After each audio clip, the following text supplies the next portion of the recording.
of a new campaign. A campaign to change the thinking and approach towards persons with disabilities. It is to be called I Am Able. The I Am Able initiative will increase awareness, improve access, and integrate our persons with disabilities across all sectors in our society.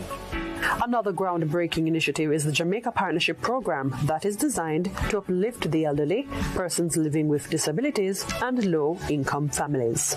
There is no greater cause than uplifting each other. This is how we will leave no one behind. We can proudly say that Jamaica is one of the best performing countries in the labor market recovery within Latin America and the Caribbean region. We continue to work through our electronic labor exchange and labor market information system, which is an online platform designed to connect job seekers with employers and also to collect data that we can use in terms to define better decisions and better policies. 4 major improvements will be made in this area. The electronic labor exchange platform will be rebranded as jamaicajobs.gov.jm. A robust public sensitization program will be launched in social and traditional media. There will also be an increase in the number of job fairs, career workshops, and recruitment drives across the country. And a major partnership is being explored with Microsoft to enhance data on critical labor market supply and demand. For several years, the Overseas Employment Program has been a beacon of opportunity for approximately 15,000 Jamaicans annually who are placed in jobs in Canada and the United States of America. The ministry continues to facilitate this while ensuring conditions are favorable for the workers. We are also responding to the evolving global landscape, and we have initiated the digital transformation of the Farm Work Program. Imagine that. This includes the development of an online portal that streamlines the application process, provides real-time updates, and facilitates better communication between the ministry, the workers, and the employers. We are listening, we are learning, we are improving, and as the People's Ministry, we will be taking our services across Jamaica and working to ensure no one is left behind.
Your government is committed to guaranteeing social protection for our most vulnerable citizens.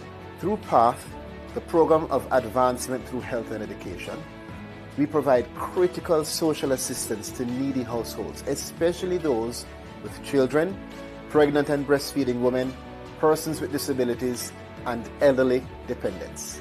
Beneficiaries of the PATH program receive bi-monthly cash grants, back-to-school and tuition grants, and examination fee assistance.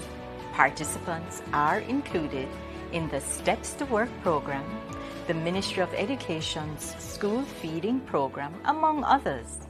We invite you to apply for the assistance your family needs. Visit your parish office and apply today. Remember to bring your children's birth certificate, TRN, and a government-issued ID. Your Ministry of Labour and Social Security partners with the Ministry of Education and Youth and Health and Wellness to provide several programs for our PATH beneficiaries. We want to help. We care. Apply today. For more information on PATH, visit our website at www.mlss.gov.jm or call us at 876-922-8007 or visit any of the Ministry of Labour and Social Security parish offices island-wide. PATH, serving you since 2000. Our mission as stewards of social justice and economic opportunity is to ensure that every citizen, regardless of their circumstances, has access to the support and resources they need to lead dignified and productive lives.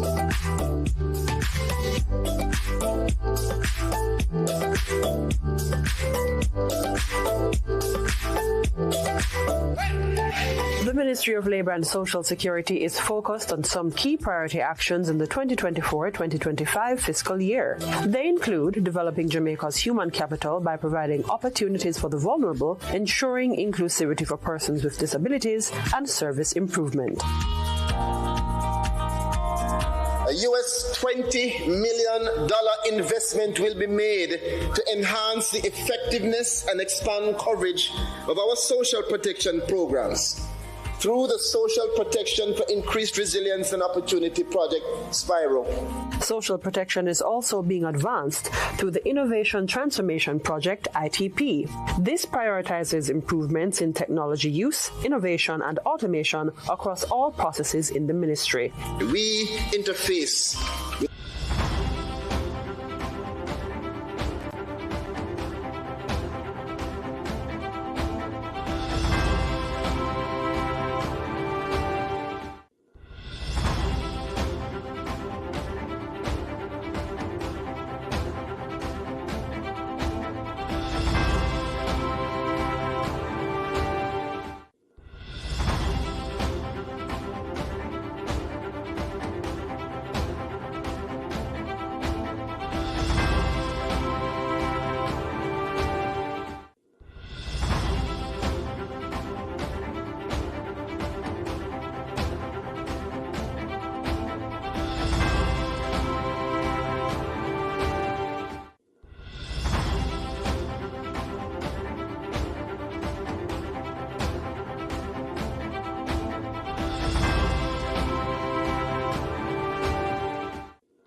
your government is committed to guaranteeing social protection for our most vulnerable citizens.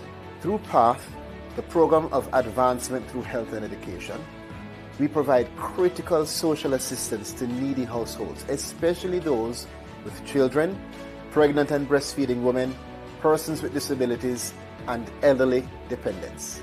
Beneficiaries of the PATH program receive bi-monthly cash grants, back-to-school and tuition grants, and examination fee assistance.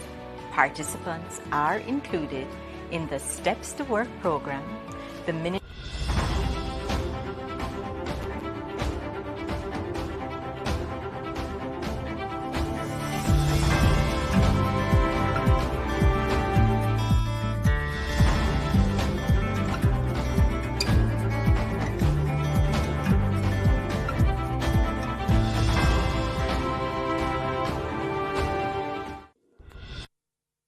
Your government is committed to guaranteeing social protection for our most vulnerable citizens. Through PATH, the program of advancement through health and education. We provide critical social assistance to needy households, especially those with children, pregnant and breastfeeding women, persons with disabilities, and elderly dependents. Beneficiaries of the PATH program receive bi-monthly cash grants, back-to-school and tuition grants, and examination fee assistance. Participants are included in the Steps to Work program, the Ministry of Education's school feeding program, among others. We invite you to apply for the assistance your family needs. Visit your parish office and apply today. Remember to bring your children's birth certificate, TRN, and a government-issued ID. Your Ministry of Labour and Social Security partners with the Ministry of Education and Youth and Health and Wellness to provide several programs for our PATH beneficiaries. We want to help. We care. Apply today. For more information on PATH, visit our website at www.mlss.gov.jm or call us at 876-922-8007 or visit any of the Ministry of Labour and Social Security parish offices island-wide. PATH, serving you since 2000.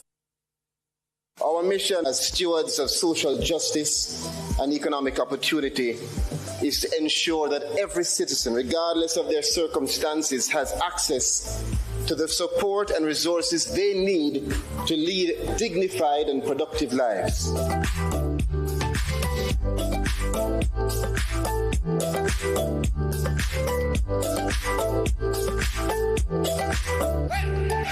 The Ministry of Labour and Social Security is focused on some key priority actions in the 2024-2025 fiscal year. They include developing Jamaica's human capital by providing opportunities for the vulnerable, ensuring inclusivity for persons with disabilities, and service improvement. A US $20 million investment will be made to enhance the effectiveness and expand coverage of our social protection programs through the Social Protection for Increased Resilience and Opportunity Project.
your government is committed to guaranteeing social protection for our most vulnerable citizens. Through PATH, the Program of Advancement through Health and Education, we provide critical social assistance to needy households, especially those with children, pregnant and breastfeeding women, persons with disabilities, and elderly dependents. Beneficiaries of the PATH program receive bi-monthly cash grants, back-to-school and tuition grants, and examination fee assistance.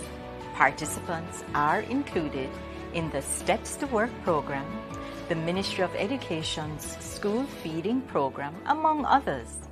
We invite you to apply for the assistance your family needs. Visit your parish office and apply today. Remember to bring your children's birth certificate, TRN, and a government-issued ID. Your Ministry of Labour and Social Security partners with the Ministry of Education and Youth and Health and Wellness to provide several programs for our PATH beneficiaries. We want to help. We care. Apply today. For more information on PATH, visit our website at www.mlss.gov.jm or call us at 876-922-8007 or visit any of the Ministry of Labour and Social Security parish offices island-wide. PATH, serving you since 2000. Our mission as stewards of social justice and economic opportunity is to ensure that every citizen, regardless of their circumstances, has access to the support and resources they need to lead dignified and productive lives.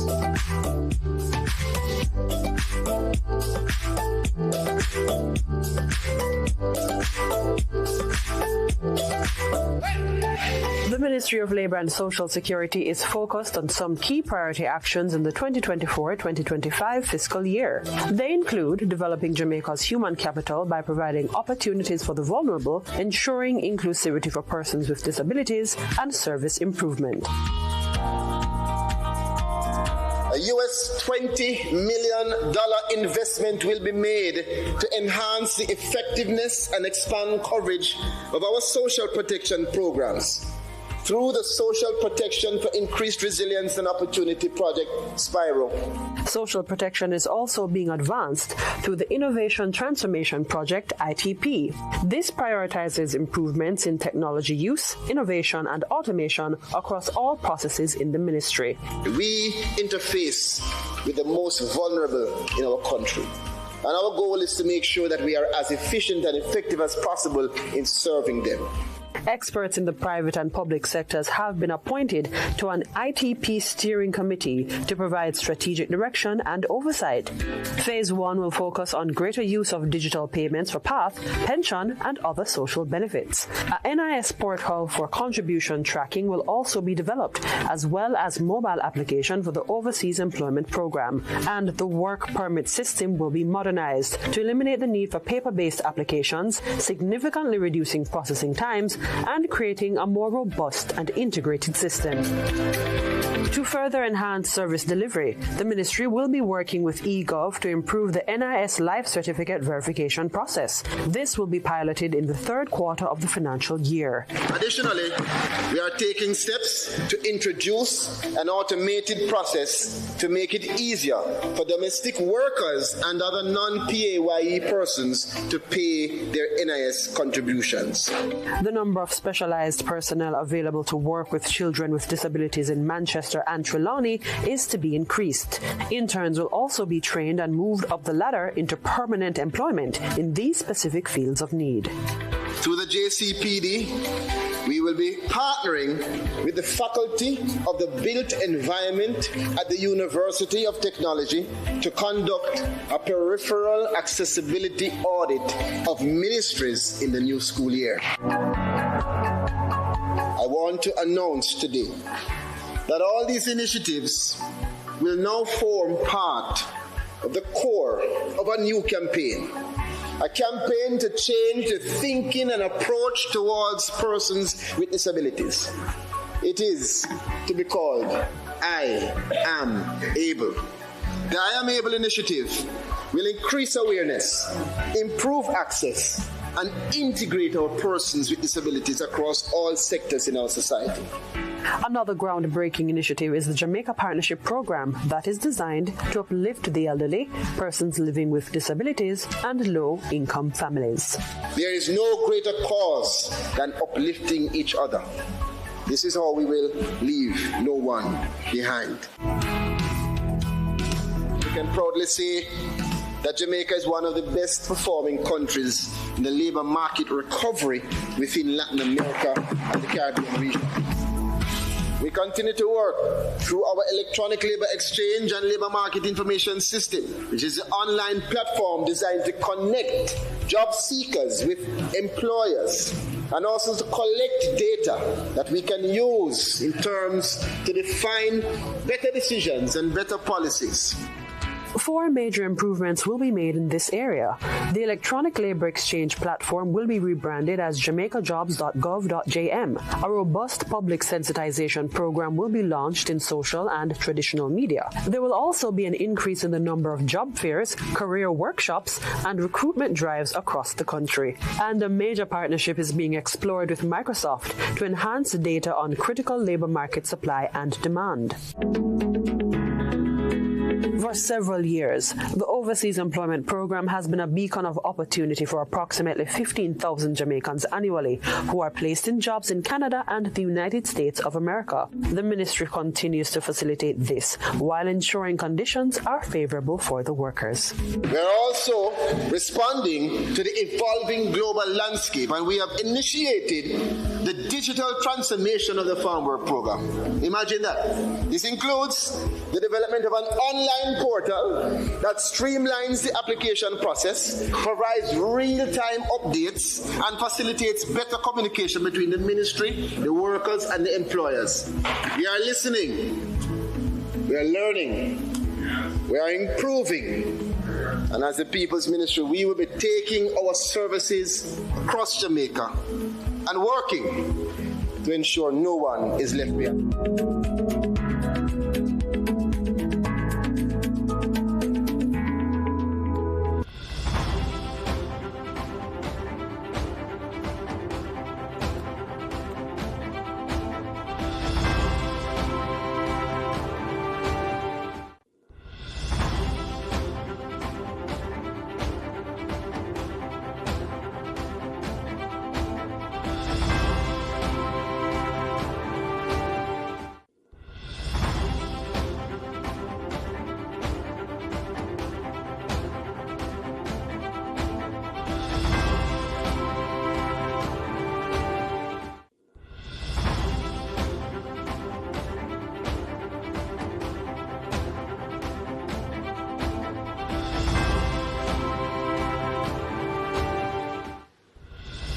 Good morning, ladies and gentlemen. May I ask you to put your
Ladies and gentlemen, the Prime Minister has arrived.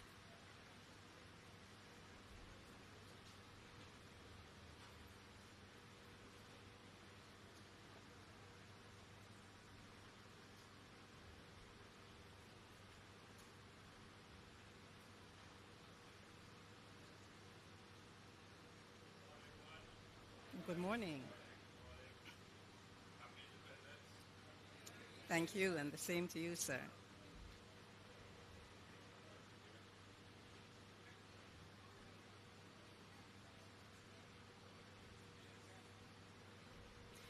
Please remain standing for the playing of the national anthem.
Please be seated.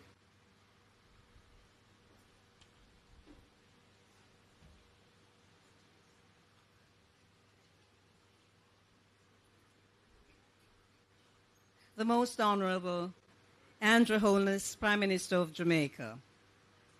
The Honorable Colonel Charles Jr., Minister of Labour and Social Security and Member of Parliament for Clarendon South East. I'm not seeing the Honorable Floyd Green just yet, but I'll acknowledge him anyway. Minister of Agriculture, Fisheries and Mining and Member of Parliament for St. Elizabeth Southwest.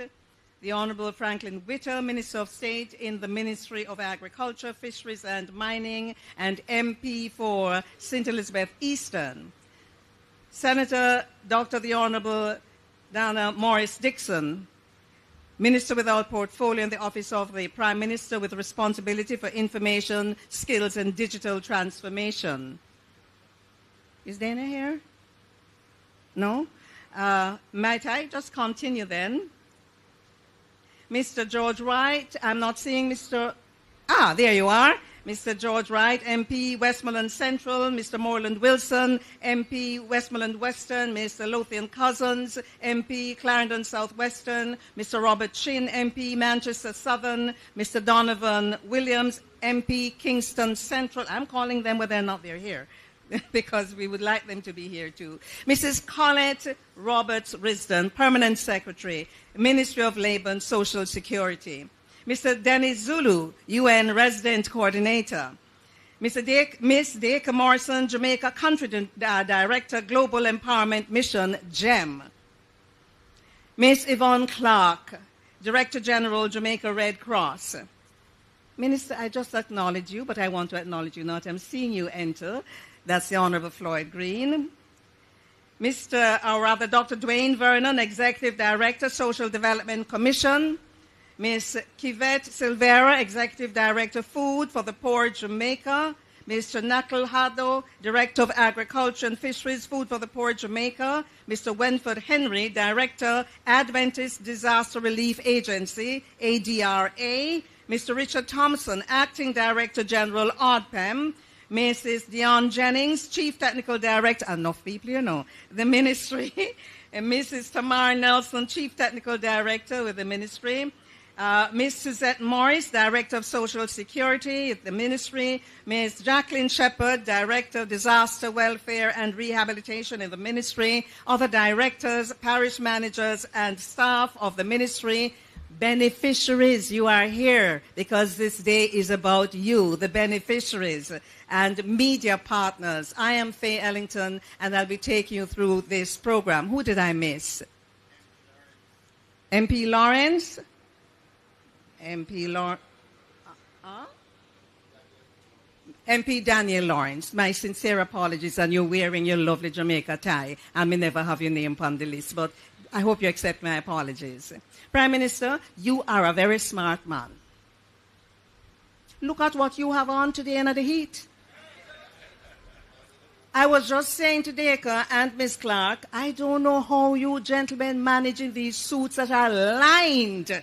And then you have on a shirt under that. And you might have on an undershirt under that. And right now it's 33 degrees Celsius, which is 91 degrees in the shade. But the heat is coming.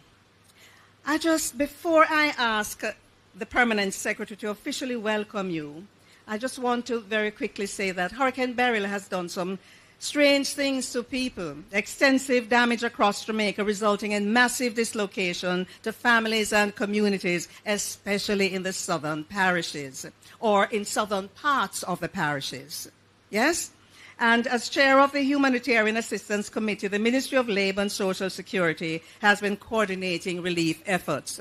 I must tell you, Minister, I want to tell you, my mother was without power. She's in the hills of Clarendon until about a week or so ago. But there was some good news. She says somebody from the ministry came and brought some bags with some provisions, non-perishables. So from the people of Smithville who got that, thanks on their behalf. So those things have been happening. Following on what the ministry's submission was, Cabinet has approved the payment of cash grants to assist households that have been impacted by Hurricane Beryl. And of course, the Honorable Colonel Charles Jr., Minister of Labour and Social Security, subsequently advised Parliament of $1 billion Jamaican dollars. I'm certain the Permanent Secretary and the Prime Minister and the Minister will have more to say on the program, but I just thought I'd put that in context. And as we sit here today, we are about to meet some of the beneficiaries from that program when that time comes. But I'd like us to put our hands together for those people who come from the country parts and come in today for this special event.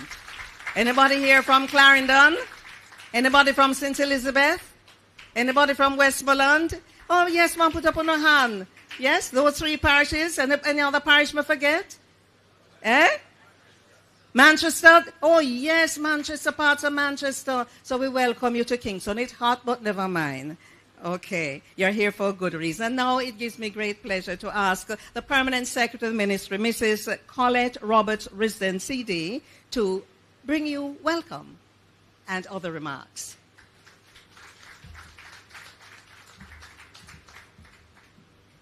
Master of Ceremonies, Miss Faye Ellington, who eloquently did the salutation, so I won't go through, but I have to acknowledge the Prime Minister, the Honorable Andrew Holness. Welcome, Prime Minister, to the Ministry of Labour and Social Security.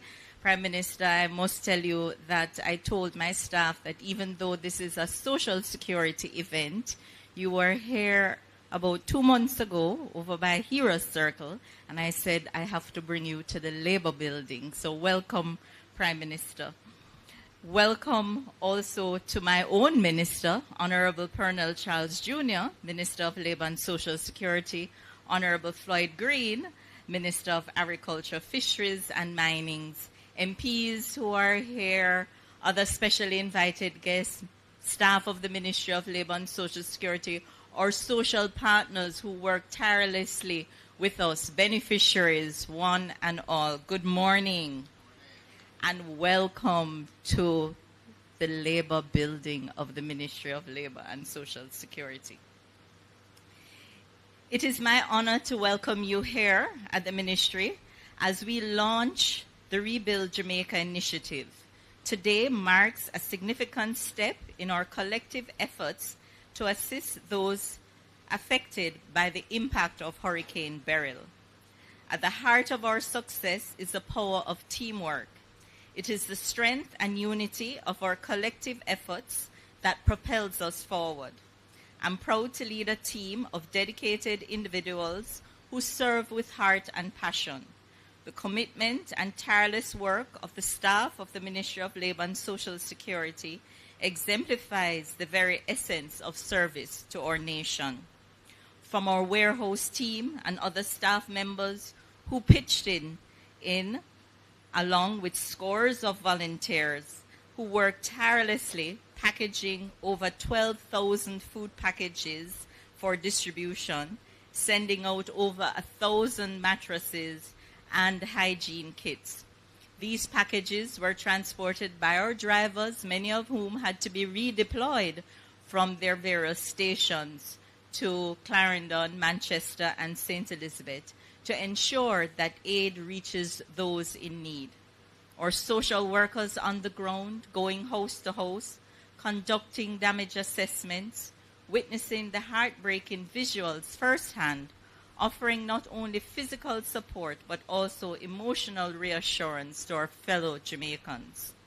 Behind the scenes, our directors, managers, supervisors, and officers work in unison, driven by a shared commitment to service. Despite the challenges and lessons learned, and yes, it's been 12 years since we had a hurricane like this, and there have been lots of lessons learned. They have ensured that every aspect of our response is meticulously planned and executed. The damage assessment process has been particularly arduous, with no electricity or phone service in many areas, making it difficult to assess the full extent of damages at times. Yet our team persevered, often overwhelmed by the sheer volume of requests for assistance, but still pushing forward, because this is what we do. We are the people's ministry. Prime Minister, your visionary leadership has been a cornerstone of our efforts. The Honorable Colonel Charles Jr. and Honorable Dr. Norman Dunn, whom you have appointed, have injected youthful energy, revitalizing us with renewed vigor and determination. Today, as we launch this initiative, we in the Ministry of Labour and Social Security reaffirm our commitment to the people of Jamaica. I extend my deepest gratitude to all our partners, many of whom are here today, who supported us in the relief efforts.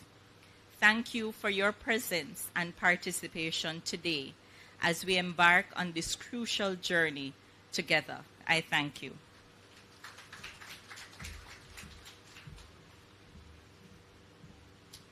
Thank you, Permanent Secretary Colette Roberts-Risdon. And before I bring our next speaker to the microphone, I'd like to properly tender apologies. I've just been advised that Senator Dr. the Honorable Dana Morris Dixon will not be here, and she would like to just express her apology, for me to express apologies on her behalf. Now, a little bit of background on something called GEM, G-E-M, the Global Empowerment Mission. That's an international charity organization that was set up as a response to the 2010 earthquake in Haiti. You remember that?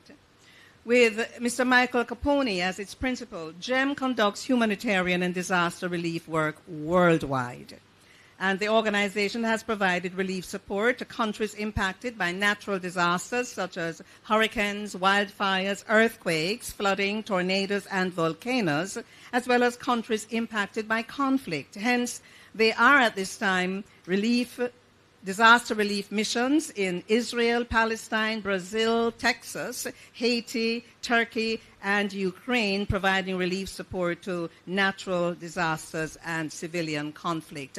With us this morning is Ms. Dacre Morrison, Global Empowerment Mission Representative. May I invite you now to the microphone, Ms. Morrison.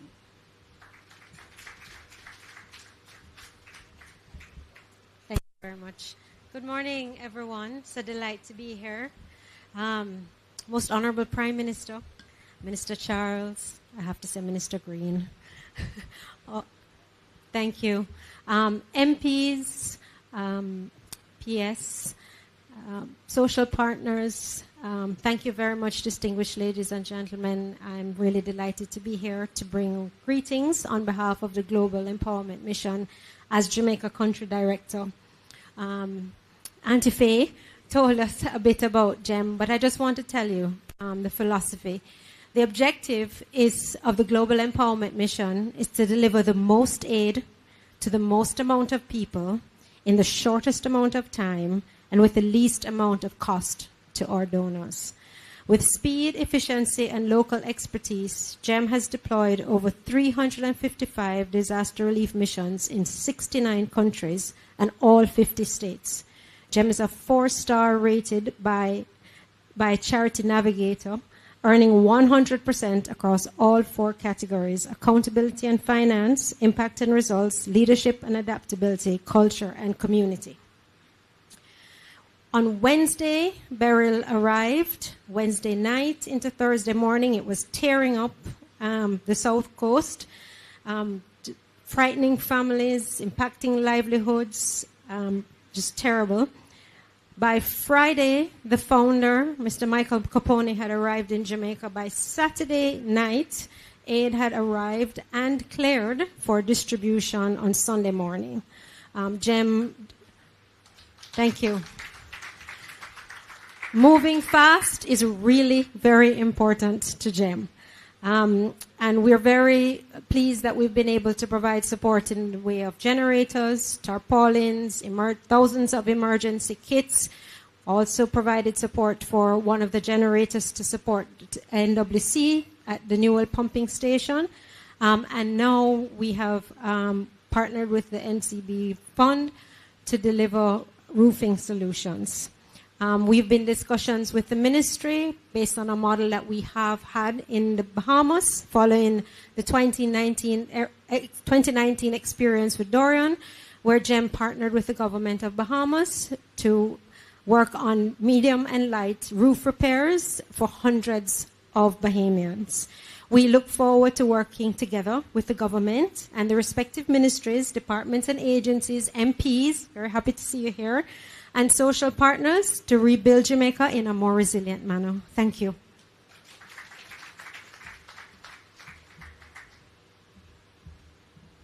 Thank you so much, Ms. Morrison. And now we're moving to a gentleman who is originally from Zambia, but the last name is Zulu. And then we think of Zulu, we think of... South Africa, you're saying? Okay, he'll tell you more. But it is my pleasure to introduce Mr. Dennis Zulu, the United Nations Resident Coordinator, who will now speak with us. Mr. Zulu.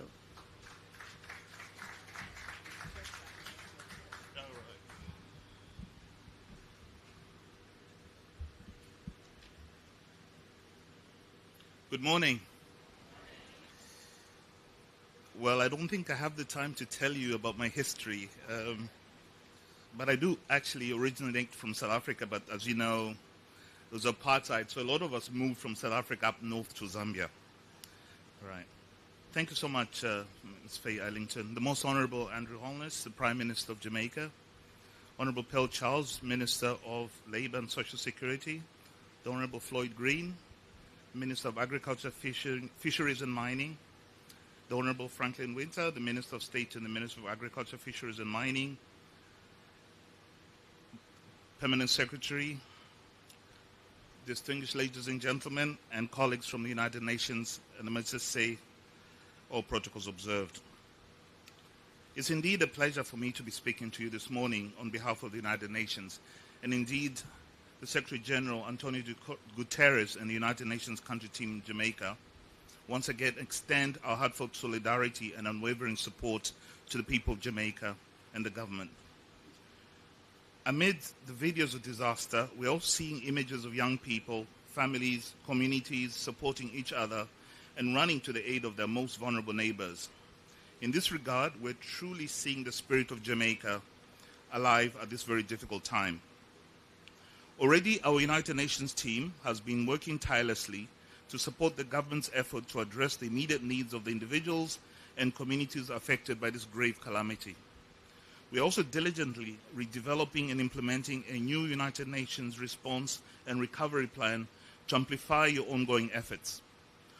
All this in complement to the already $2.5 million mobilized through the United Nations Central Emergency Response Fund. Honorable Prime Minister, as resident coordinator, I activated the local United Nations Emergency Task Team, and with its leadership and the support of the experts from the Disaster Assessment and Coordination Team in the Office of the Coordination of Humanitarian Affairs, OCHA, the UN team is actively working within the various coordinating mechanisms and entities charged with this overall Hurricane Beryl response. Additionally, I've also convened meetings with international development partners to enhance collaboration and information sharing, amongst others. Honorable Prime Minister, our collaboration efforts include ongoing dialogue with your office, the Planning Institute of Jamaica, the Ministry of Local Government and Community Development, the Office of Disaster Preparedness and Emergency Response, and the Humanitarian Assistance Committee.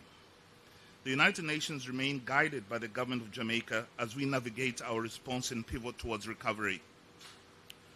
One thing for sure is that the national machinery in response to Hurricane Beryl, while dynamic and complex, is coherent, coordinated, and strong.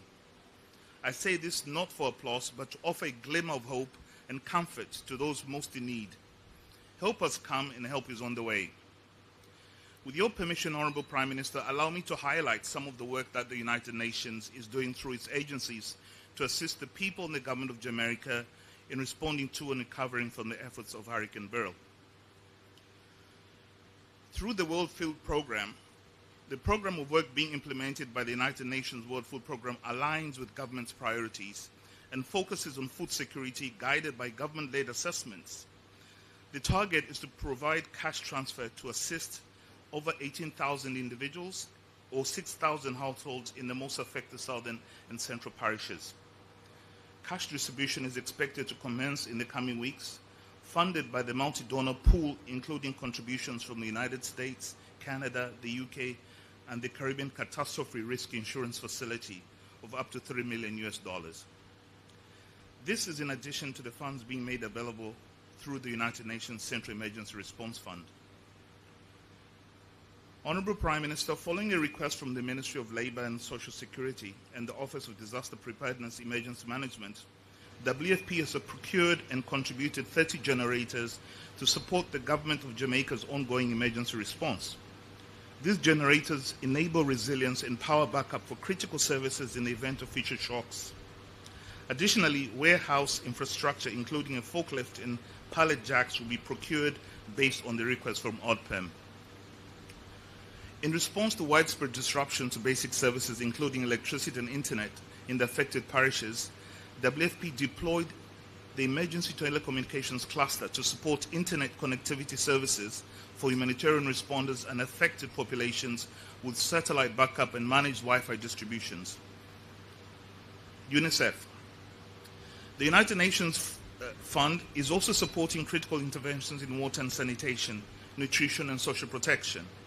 Essential items such as water containers, hygiene kits and tanks are being distributed, and community water points will be rebuilt in 10 selected sites.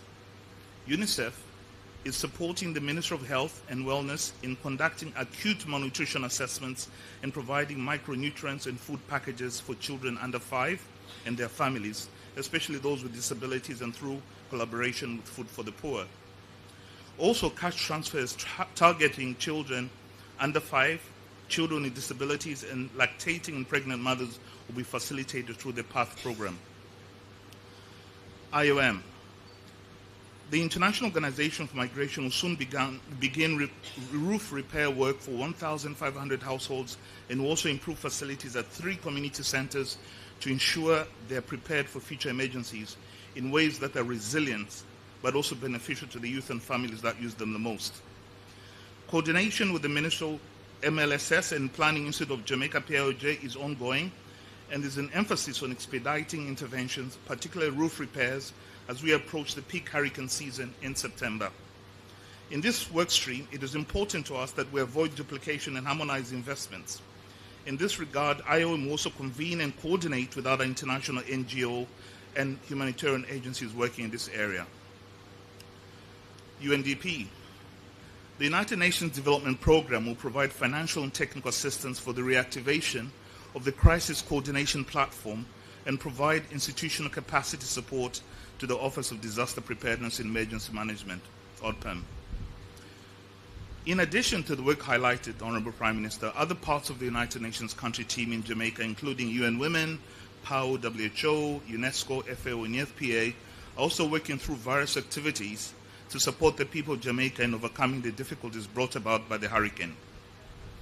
Honorable Prime Minister, as we work to support your government's rebuilding efforts, we are also mindful of the meteorological experts' predictions and are prepared to assist in enhancing resilience against future natural disasters.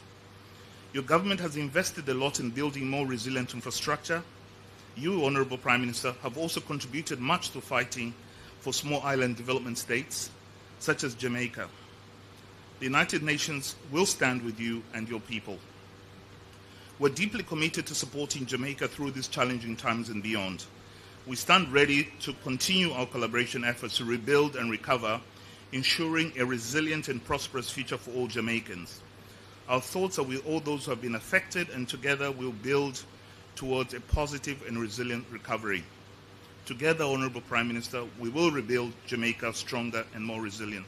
Thank you so much.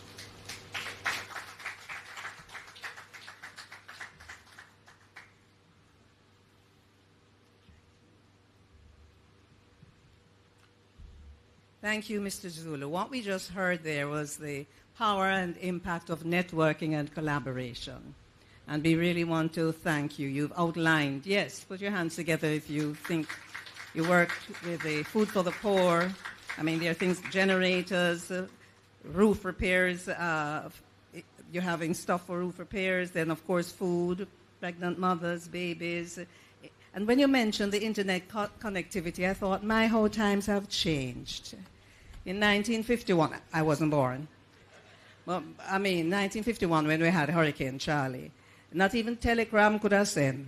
Because that was what we used to use in the PM, telegram. And you have, come to town, stop, Sunday, stop, 3 p.m., stop. That was all, the full stop. And I'm saying through the Morse code. And then when it landed the district like all Smithville now, somebody gets it and them run, go down to the person's yard. But telegram was always associated with bad news. So when you see the person come, them say, Lord, I wonder who dead now. But can you imagine how long it took to get Jamaica back together in 1951? Then come closer. I experienced Gilbert, 1988. We didn't have internet connectivity. But no, we have internet connectivity and people like the UN trying to make sure that it is up and running because the communication is so vital and we need the connectivity for communication. Can't make the Prime Minister know what's happening in Manchester if there's no connectivity, if there's no phone. We can't make Minister Green know what is happening, even during if in the day at home when the hurricane, sorry, I speak both my languages. If in the day at home when the hurricane clapped down there, people are trying to reach him, but then can't reach him. Same thing with Minister Pernell Charles Jr. As to the hills of Clarendon, connectivity. Thank you so much. So what we're going to do is rebuild. That's what we're doing, and I'm certain you're going to be speaking about that, Minister. Could we welcome Minister Pernell Charles, the Minister with Portfolio Responsibility, Minister of Labour and Social Security, Member of Parliament, to address us? We're going to rebuild. That's what it's all about. Thank you so much to our Auntie Faye, Master of Ceremonies. I'm trying my best to project. My voice has been coming and going for the last month. Happily, it is here today, at least partially. Most Honorable Andrew Holness, our Prime Minister, thank you, sir, for being here, for your leadership and your presence. I don't know how you do it, because I actually got a message that you're right now in Westmoreland. A good man. I want to thank my colleague Minister Green for being here. I know Minister Witter wanted to be here, but circumstances. And also just to acknowledge Senator Dr. the Honorable Dana Morris Dixon, who would have been here, but she's actually representing the Prime Minister elsewhere. So he's in 3 places right now. Our members of Parliament, my neighbor and my constituent, who is here, Mr. Lothan Cousins, Mr. Robert Chin, who is here, Mr. George Wright, Mr. Daniel Lawrence. I know Mr. Moreland Wilson has a representative here as well, and all who have come with their members of Parliament.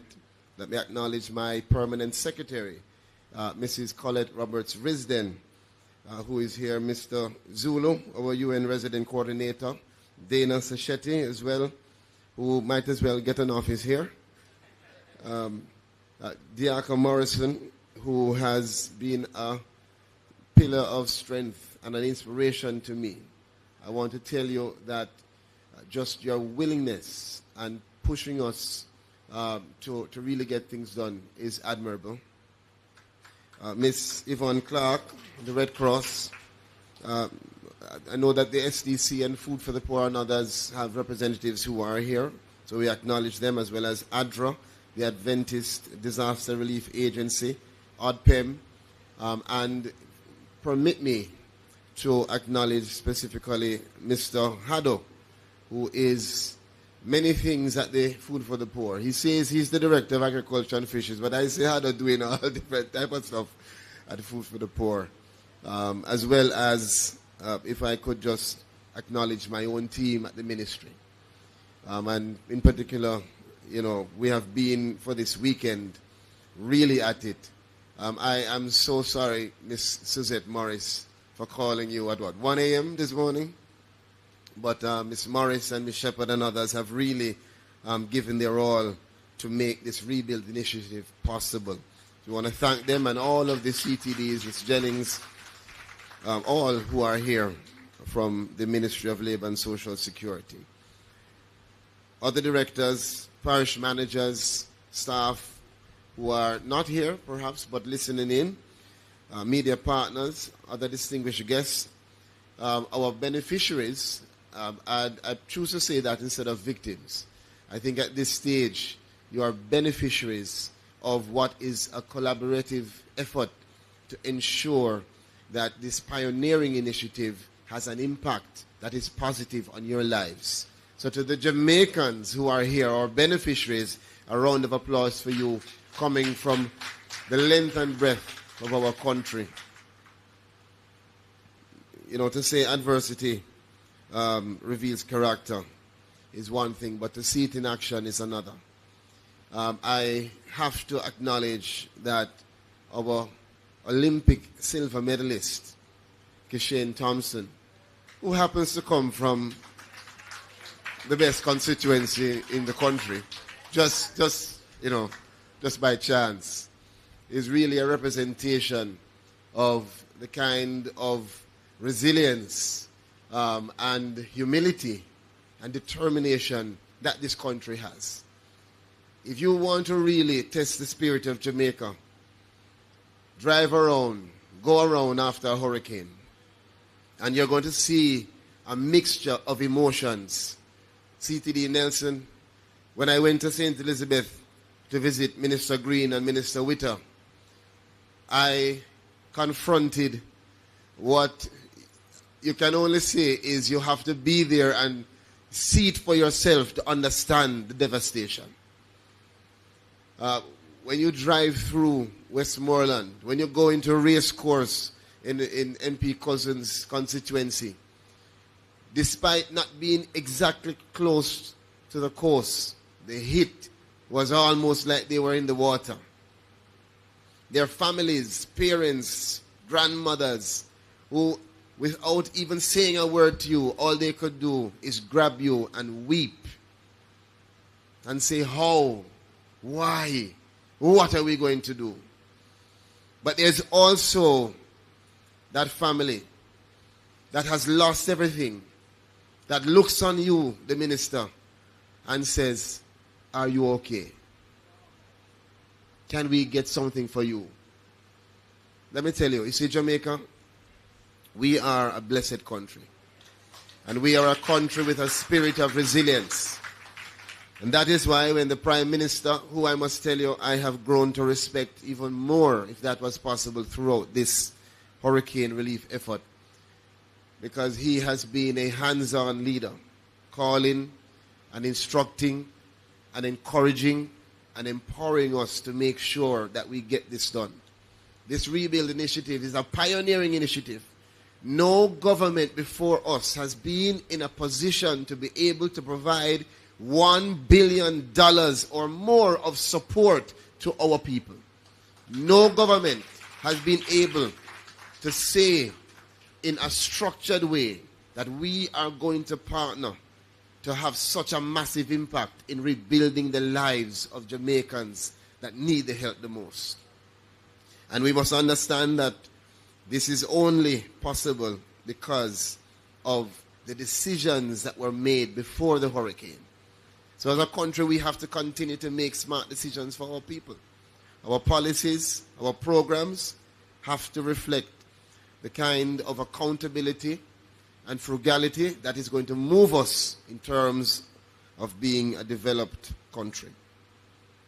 As chair of the Humanitarian Assistance Committee, the Ministry of Labour and Social Security, we have been at the forefront of coordinating the relief efforts since early in the morning of July 4th.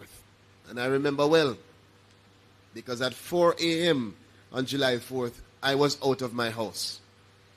And I cannot forget, because it was my wife's birthday. And I had to explain why I was leaving on that day. But the reality is that I wasn't the only one.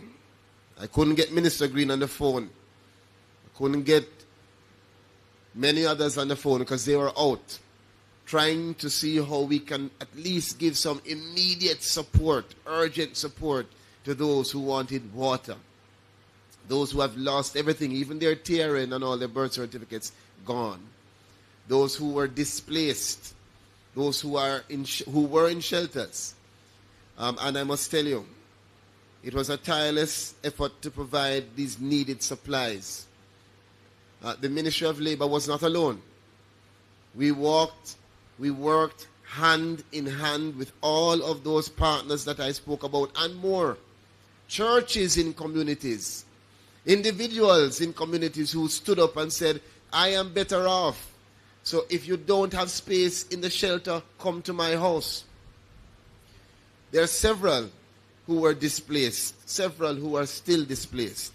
And that is why we were able, through the ministry, to distribute more than 2,000 tarpaulin, more than 13,000 food packages, mattresses, hygiene packages, drinking water. And that's just from the ministry. Several more have been distributed through our partners. The comprehensive response and the collaboration exemplifies our commitment to support our fellow Jamaicans in their time of need. And this response would not have been possible without the dedication and hard work of our ministry staff and our invaluable support of the partners. In times of crisis, decisive action is necessary, and so I am very, very happy and pleased to announce that our cabinet, led by our Prime Minister, has given approval to the submission that was made for the payment of cash grants to assist all of you who are here as beneficiaries and more. As I mentioned in Parliament, we have categorized it in 3 categories. Totally destroyed, as the persons who are here, severely damaged, and minor damage, with support coming from the government in the form of 400,000, 150,000, and 50,000 in those categories respectively. And I must note again, that has never been done in this way because we couldn't do it before. And now we are using this pioneering experience as an opportunity to learn. And as we go through, we see where the challenges are, where the hiccups are, and we are making sure that we are preparing ourselves for anything that can come in the future. I want to just pause and, Prime Minister, permit me if I can just say to you, in this experience, I have come to understand more than ever before the importance of needs. We have to, as a country, come to a place where we have our data in a structured way so we don't have to be running around to identify persons. Believe me, the Ministry of Labour and Social Security is a testament through this event to the importance of this country understanding that we must prepare ourselves by organizing ourselves. We must be able to identify Jamaicans, where you are, what are your circumstances. Whatever the adjustments that are needed, Prime Minister, I am now perhaps your number one support for that national identification system to come into place. It is going to help us to have an effective and timely response. And you can ask our partners. They are feeling it as well. There are partners that want to get started and are stalled because of the bureaucracy. There are partners calling us, asking for information that we now have to go spend 2 weeks to get because we have failed to prepare ourselves for the test. Don't wait, Jamaica. Believe me, this is our moment to learn from our experiences. We have to develop a comprehensive social protection system. We've started. And so, a big part of that is to make sure, as Diaka said, that whatever response we have, it must be timely and it must be effective. Quick disbursement of financial assistance is crucial. And that is why on the calling of our Prime Minister, we weren't asked. We were told that we must ensure that something is delivered to Jamaicans by today's date. And I want to thank you for the urging. I know that every beneficiary here thanks for the urging. And we are going to make sure that we go through the verifications. What's holding us up is the validation. What's holding us up is the TRN validation. You may get 100 persons verified. And when we go through the process, 50% of that can be validated through the TRN system. It's a problem. It is reason for us to truly, as a country, as a collective, no matter where you stand, appreciate that we must grow Jamaica in a structured way. We must identify ourselves. Let me move quickly as the Prime Minister will speak to just say that today I am proud to serve as Minister of Labour and Social Security. Despite the challenging times, we see it as an opportunity. And the Rebuild Jamaica initiative is an initiative that will have a profound effect on our efforts. It will help us to structure our collaborations, and also we hope that through this initiative we will help to restore hope, to rebuild lives, and to renew communities with resilience and strength. The partnership with the Global Empowerment Mission is a representation of the strong collaborations, the purposeful collaborations that we want to have. If the Ministry of Labour and Social Security provides for a beneficiary $150,000 and you have lost your roof, you can now elect through our partnership to put that $150,000 toward the labor cost, and GEMS will come in and provide the material and resources that are necessary to give you a new roof. That is turning the billion into 2 and 3 billion. That is what we call real purposeful partnership. But it requires you as beneficiaries to be smart and to be sensible, because you have the responsibility of ensuring that you get into those programs. And as we were just talking to MPs, it is now essential for us to call and appeal to all who receive these cash grants. You are responsible, you are accountable to ensure that it is used wisely and for the benefit of yourself and your children and your community. This is not to be wasted on foolishness. This is a time when we expect the consciousness of Jamaica to kick in.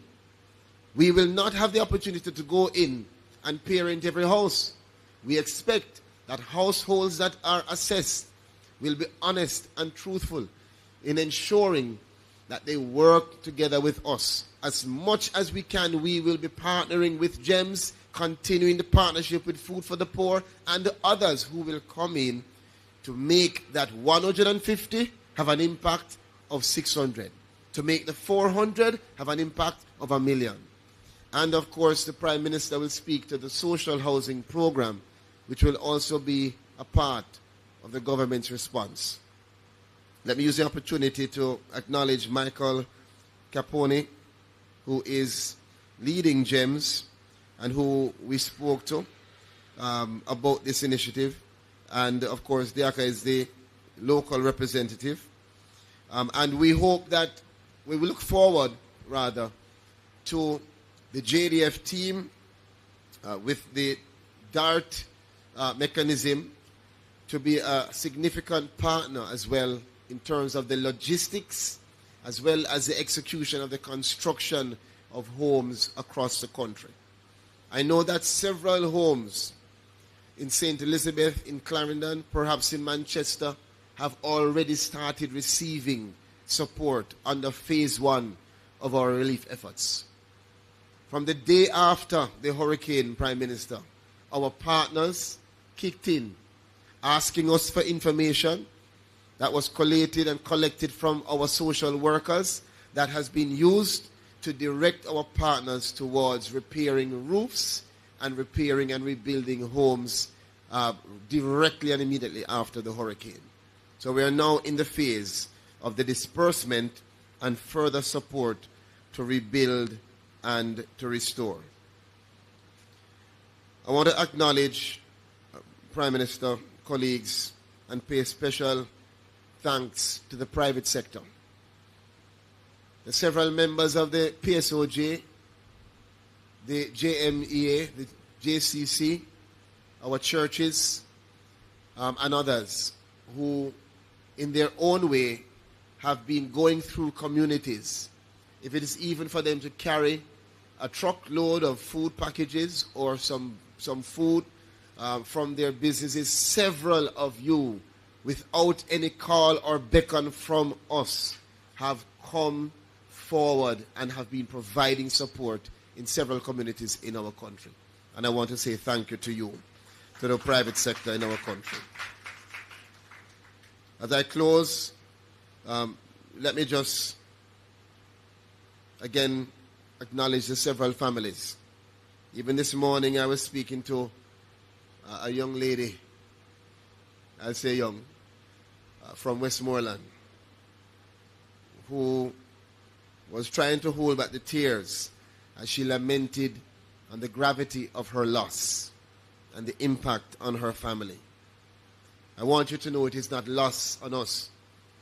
Every member of the team here understands your frustration, and we are working to help you to be provided with a real comprehensive solution.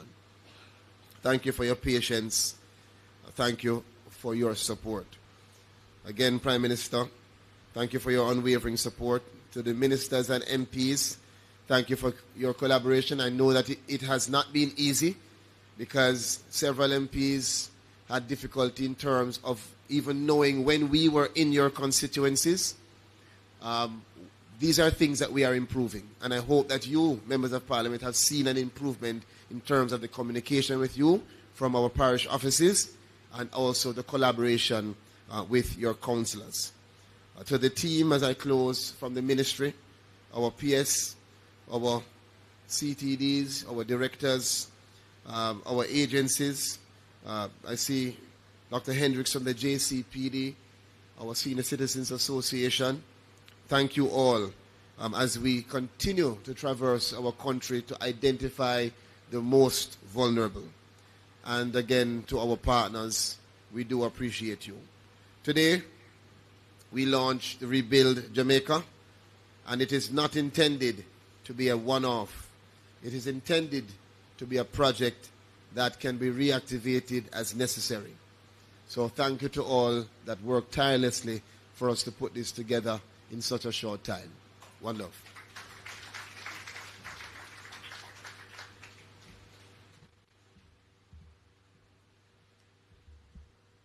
Thank you, Minister Charles.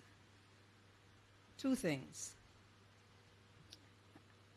Have you registered for NIDS? I have. I heard that there was a pilot program. Nobody told me, me just hear. And Prime Minister, I big up myself and go down to Central Sorting Office and ask them if they would allow me to be part of the pilot program, and I was accepted. So I know that there's more to be done on it, but I think it's an important program. So just want to let you know I've done that. And I saw the watch party down at Mitchelltown last night on TV and on social. Where are the Mitchelltown people in here? Yes, I saw him carrying on, man, and what a run. Him just, you see him young, you know, when him learn how to push through him chest like Veronica Brown, then him gone with it, you understand? But every athlete who went to Paris or who is in Paris, remember, they are outstanding to have got there. Let us remember that. It's not only the people who will get medals. It's not just the bronze and the silver and the gold. Every single athlete, when you look at young Oblique, Seville, he came 8th, which some people might say is last, but at 9 point, what was it? Oh my gosh. But every single athlete, just remember that. Just hold them up, big them up, let them feel that you understand what they had to do to accomplish to be where they are. And now it's time for a video. I've finished my sermon. I'm going to get out of the way so you can see the video, after which our Prime Minister will address us.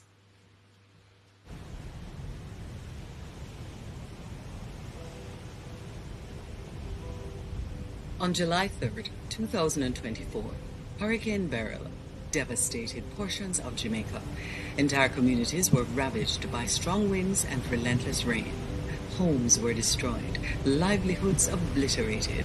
The southern coastal regions bore the brunt of Beryl's wrath, with severe damage to telecommunications, infrastructure, housing, public buildings, and healthcare facilities. In anticipation of the impending disaster, the Ministry of Labour and Social Security had strategically pre-positioned packages and resources across Jamaica ready to respond. Immediately after the hurricane, thousands of food packages and hygiene kits were distributed, providing much-needed relief to those in distress. Tarpaulins, gallons of drinking water, bedding, and other vital materials were swiftly dispatched to the most affected areas. Undeterred by hazardous conditions, our committed social workers braved challenging terrains to ensure that no Jamaican was left behind. In the aftermath of Hurricane Beryl, we witnessed an incredible outpouring of support, joining hands and hearts with multi-agency and international partners to provide relief and rebuild, renew, and restore hope to those affected. Our mission is clear: to leave no one behind. As a ministry, we believe that every voice matters, every prayer is needed, and every support is welcomed. Let us rebuild Jamaica stronger and more resilient than ever before.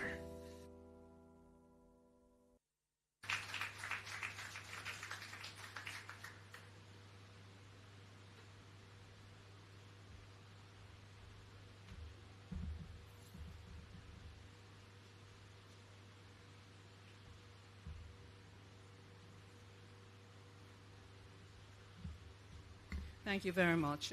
And now, ladies and gentlemen, I know we've been waiting to hear from the Prime Minister. Remember, he's not here. He's in he's in 3 places right now. We're dealing with AI. Okay? So when he comes up, be very careful, right? Know that he's not in this place at this time. But the technology makes anything happen. Prime Minister, the Most Honorable Andrew Holness will now address us. Thank you, Faye. The government of Jamaica has decided to make cash payments as grants to persons whose houses were damaged by Hurricane Ivan. Instead of using the voucher system, which was previously announced, Minister of Water and Housing, Donald Buchanan, made a disclosure in the House of Representatives yesterday, October 12th, during his update on the Program of Relief and National Reconstruction. Mr. Buchanan told the House that having decided on the quantum of assistance for affected persons, our next challenge was to decide on a system of distribution, which would ensure, as far as possible, that the funds allocated were used for the purpose intended.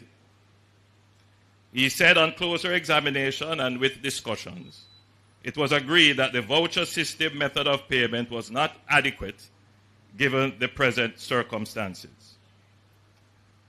He went on to say, while there was the perception that the voucher system provided guarantees against corruption, this had not been the experience, since in the past there had been occasions where beneficiaries and suppliers had collaborated to substitute a discounted cash payment for the vouchers. This is very diplomatic language.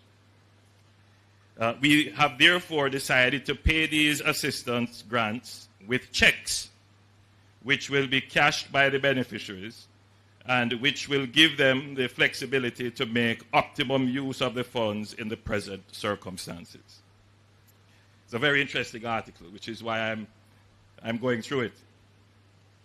Mr. Buchanan stressed that the assistance was not intended to replace totally destroyed units or to compensate to the level of loss sustained, as government is not an insurer of buildings.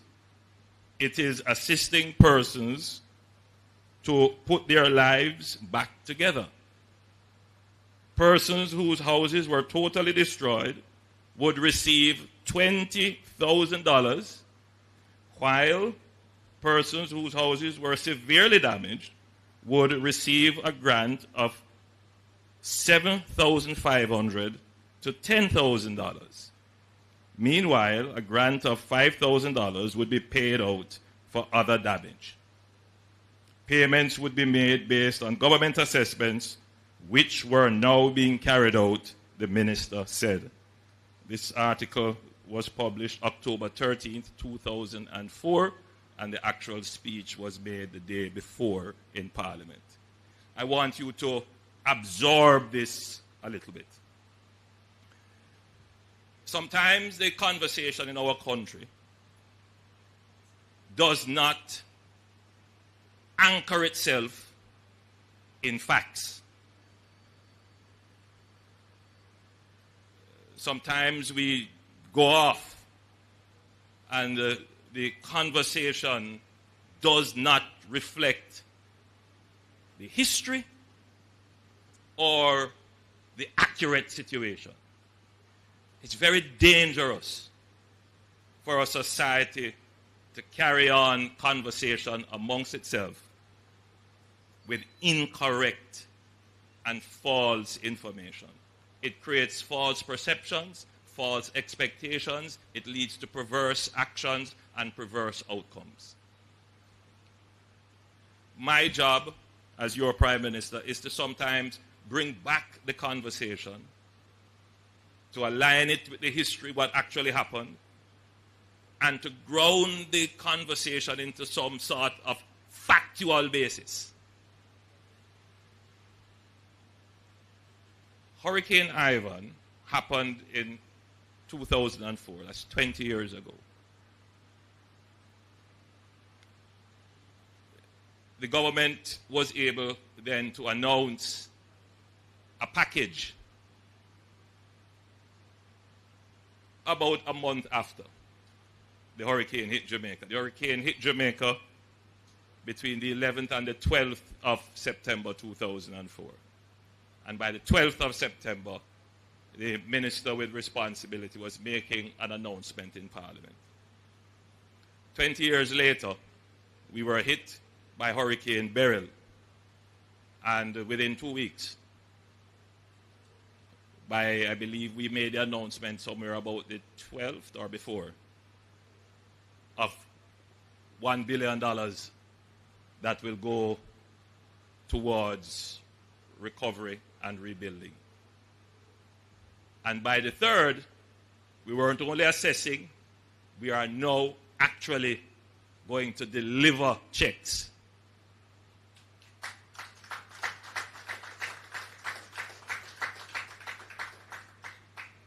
When we were hit by Ivan, we had to rely on $3.3 billion of grants. Most of it would have come from the European Union, from our American and Canadian partners. Today, by virtue of the change in our fiscal management and fiscal arrangements, we have put in place buffers and insurance for which we can draw down for the immediate response $5 billion of your own funds in addition to insurance funds so that we can respond to our own management of the disaster. I want you to just think on that, because this is what it means to be independent.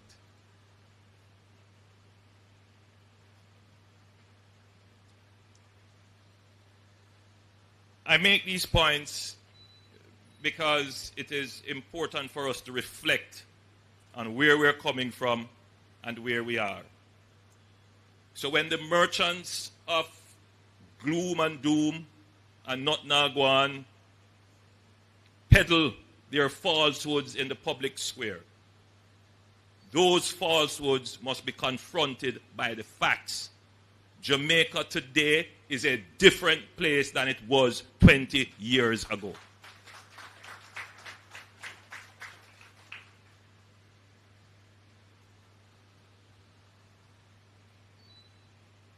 Bear in mind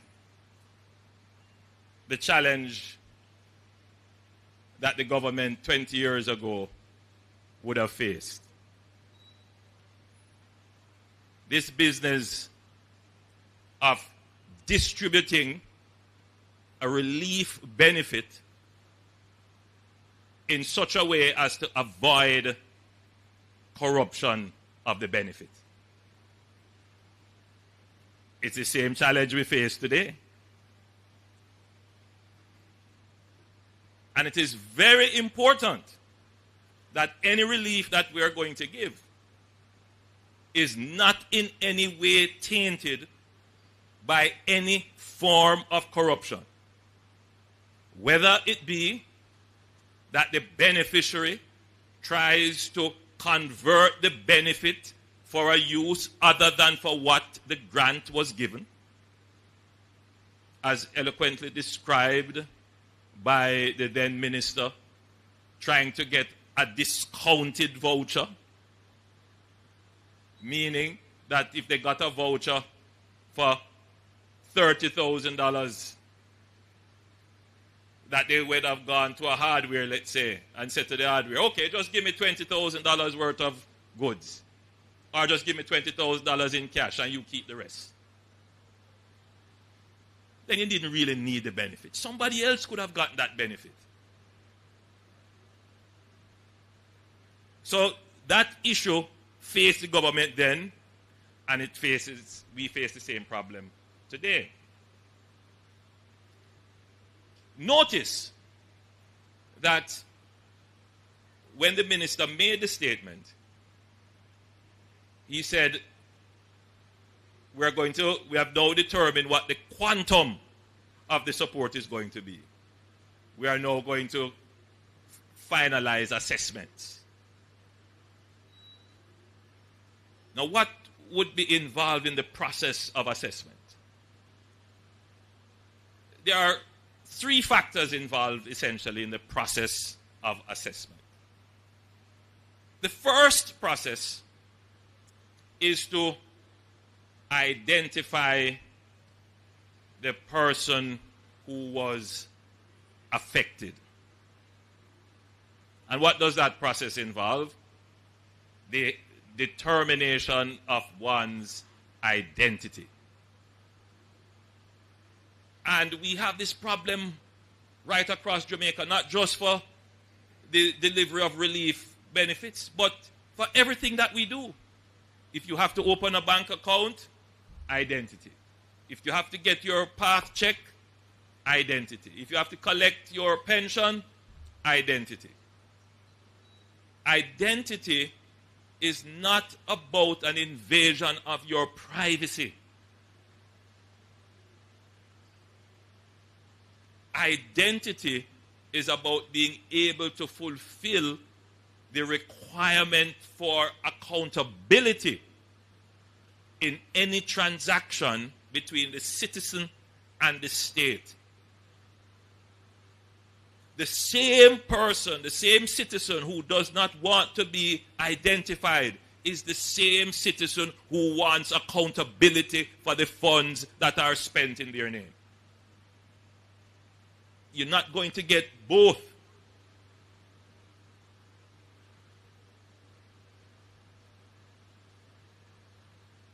Now, there is a confusion in the minds of many of our citizens that anonymity and privacy is the same thing.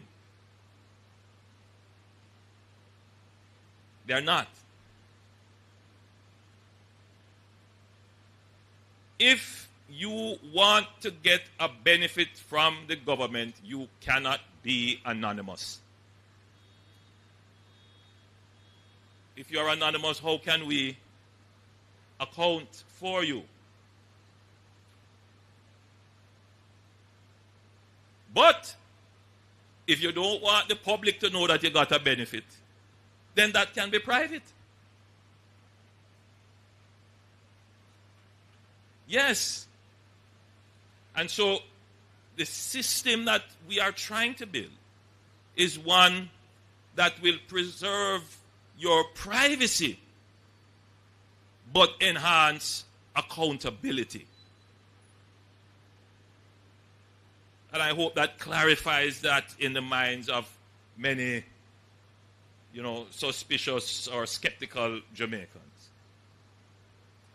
So, the government back then did not have a national identification system. TRN would have existed, but the database was not robust, so they wouldn't be able to check against the TRN. So the verification really would have depended on an agent of the state, meaning someone from the ministry, going to verify. You may have to depend on a justice of the peace or community knowledge to say, yes, person X is actually person X and he should get the benefit. But in that system, the probability of error, meaning the probability of you drawing a check for a person who said that they are thumb stroke, but they are not, the probability is very high. So you couldn't really guarantee to the Public Accounts Committee or the Public Appropriations Committee that there was a high level of accuracy in the beneficiary that received the grant. And governments would have had to just accept that at the time. So, for us, we have invested in building out the national identification system.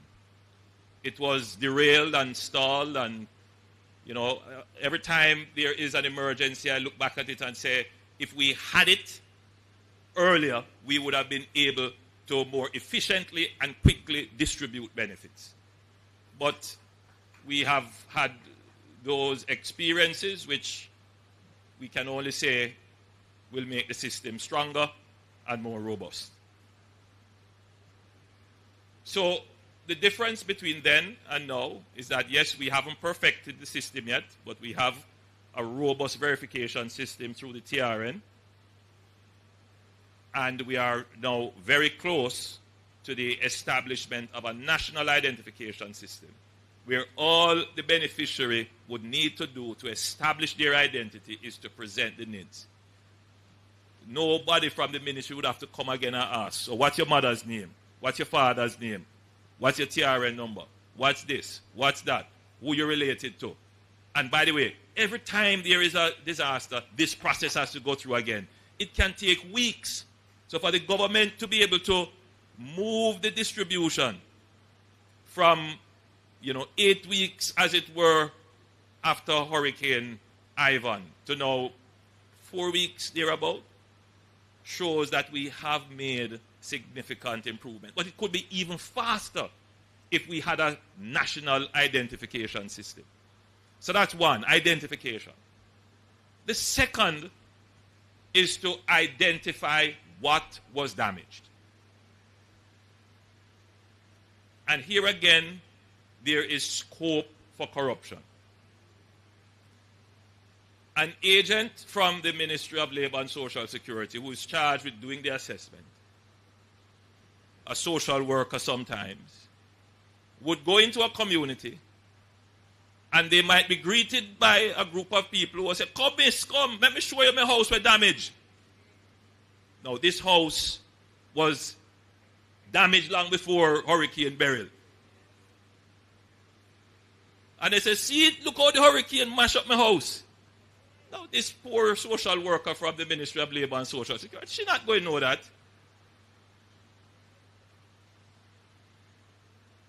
And so there are these kinds of scams which can take place.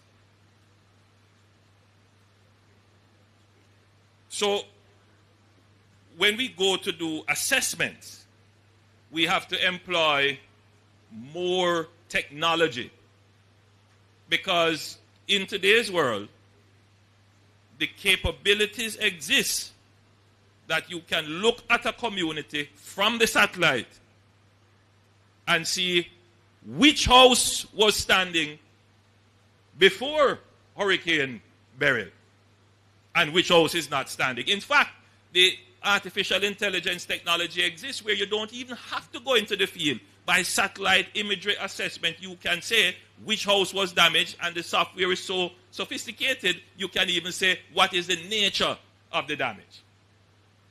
Now, we have not deployed that in our system yet, but I'm saying it here in the hearing of the permanent secretary and the minister that you need to consider this, not just for this disaster, but for future disasters, so that we can assess aerially using technology, which would give you a more rapid and accurate assessment of damage. Of course, you still have to do what is called ground truthing. You still have to go in the field and actually inspect, but it would help to eliminate those false claims. Now remember, every false claim denies someone who is truly and genuinely in need. Now, the third element of the assessment is to determine the nature and the kind of damage and which category of relief the person should get. And that element has what we call fiscal considerations, meaning what resources, financial resources, can the government put towards the recovery effort. In this regard, and I don't want to go and read what the benefit was at that time versus what the benefit is now.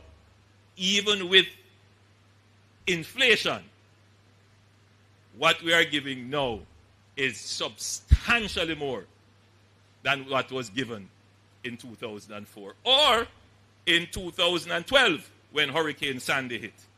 When Hurricane Sandy hit, it was $30,000 for total to severe damage, or no, $60,000 I believe it was.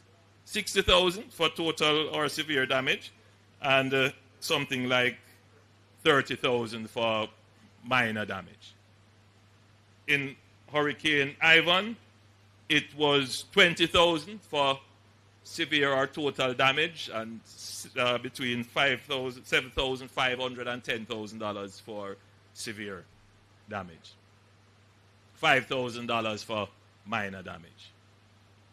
Today, I'm pleased to announce that we will give $400,000 to assist persons in the recovery from the total loss of their homes.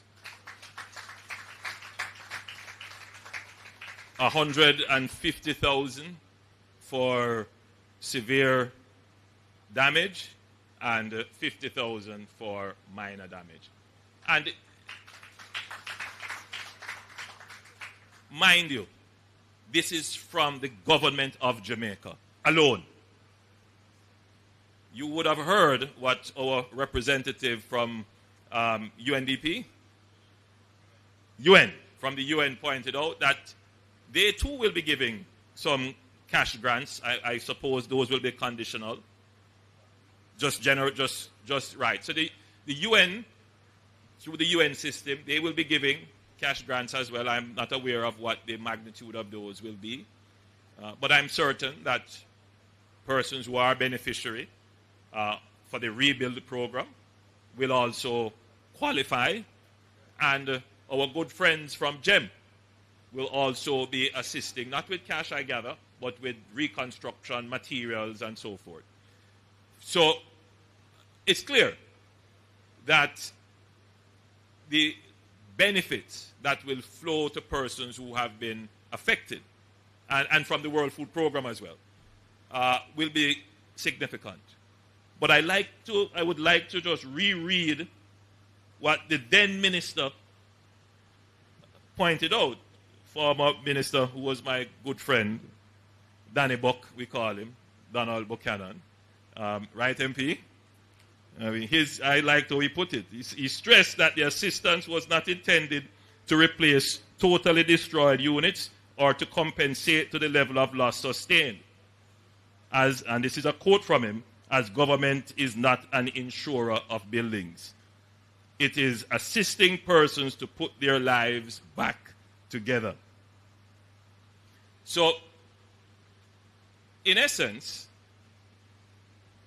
the same sentiment would exist today as it relates to how the government responds. But today, the government is able to respond with a much greater quantum of assistance than before.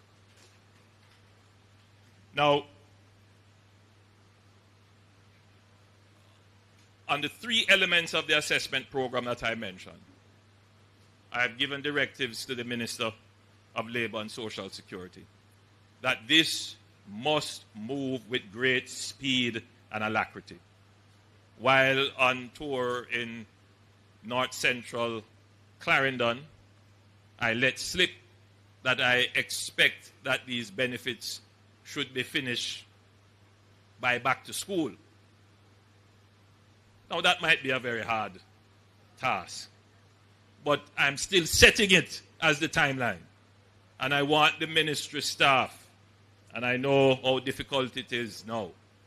It's the holiday season, the ministry staff, people might be going on their vacation, and they themselves are preparing for back to school.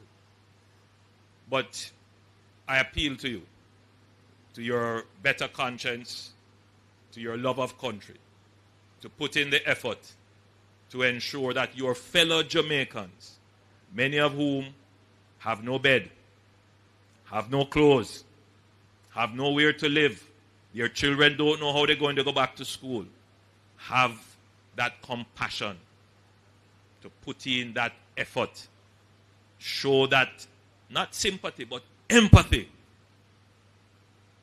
for the people who are suffering, to push through and deliver these benefits to them as quickly as possible.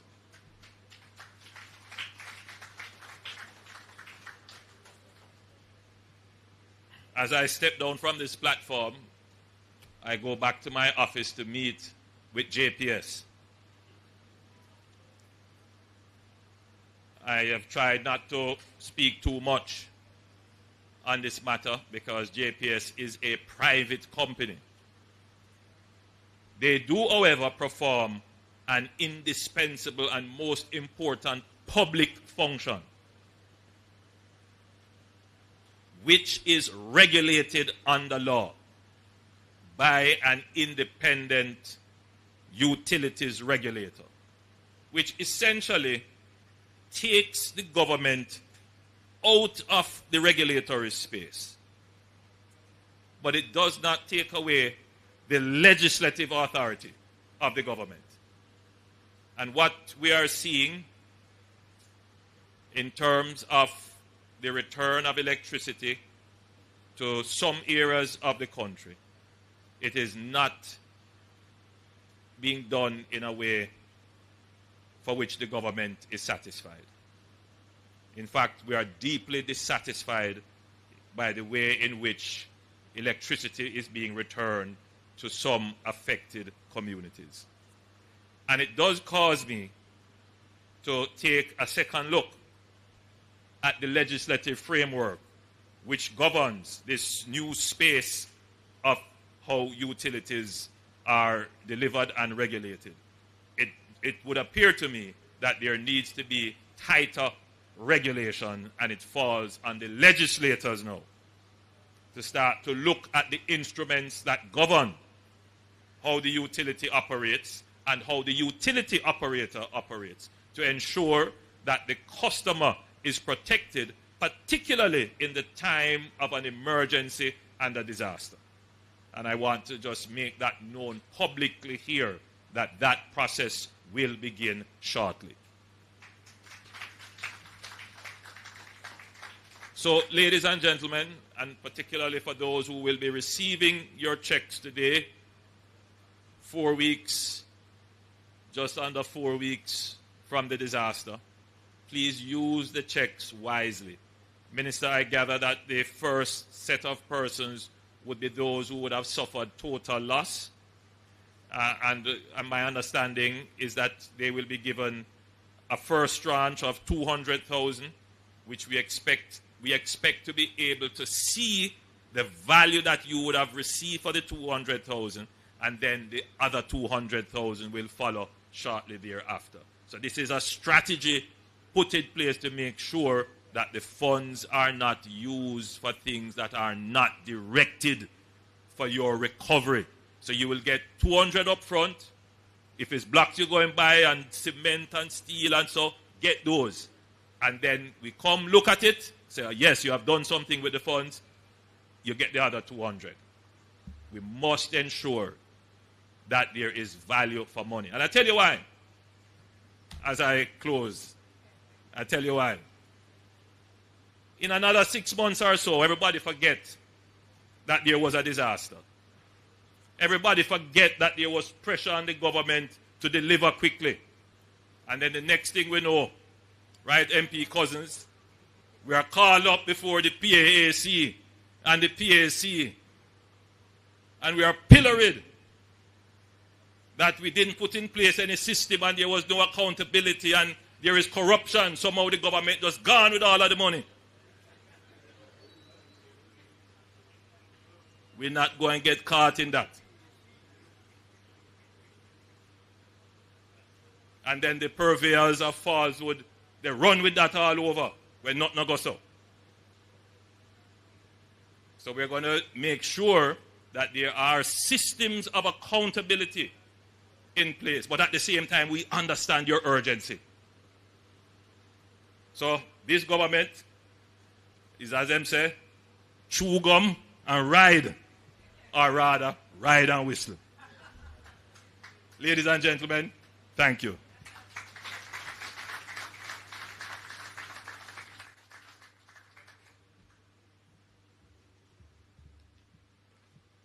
First, I'm here in the chew gum and ride version. But you learn something new every day. GIS, we're about to do the presentations. Could somebody tell me how you'd like the area set?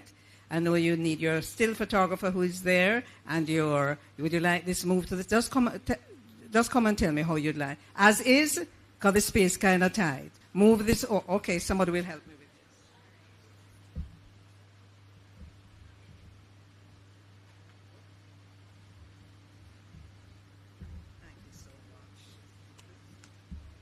Thank you so much.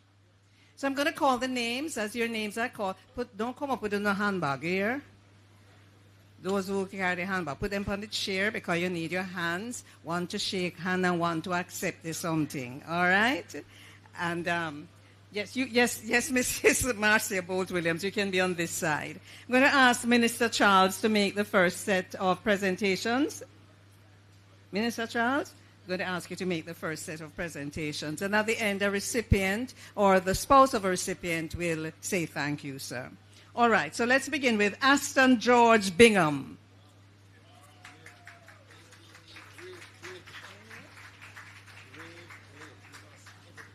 Grave plate, come up, man. You come with the flag over here, so me just a call. I gather he lost everything. Him saying flat out. Turn wrong there, Mr. Bingham. All right. Come over some more. All right. Right here. Everyone, when you come up, stand up. Right here.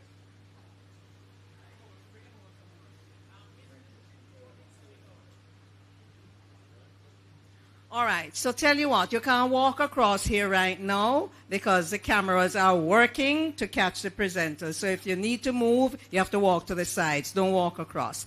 All right, so let's go. Aston George Bingham. Thank you. Take your time when you're stepping down. Take your time.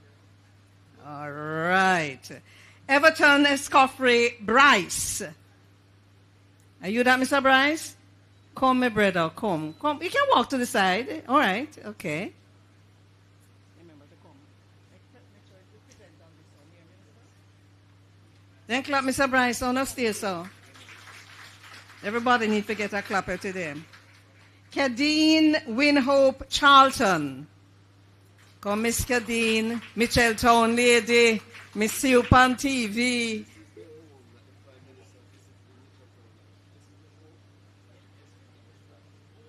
This is a home that the Prime Minister visited in Mitchelltown, which was flat. Oh, she's Cadine Winhope Charlton PM. Ronnie Davis. Come, sir, your turn.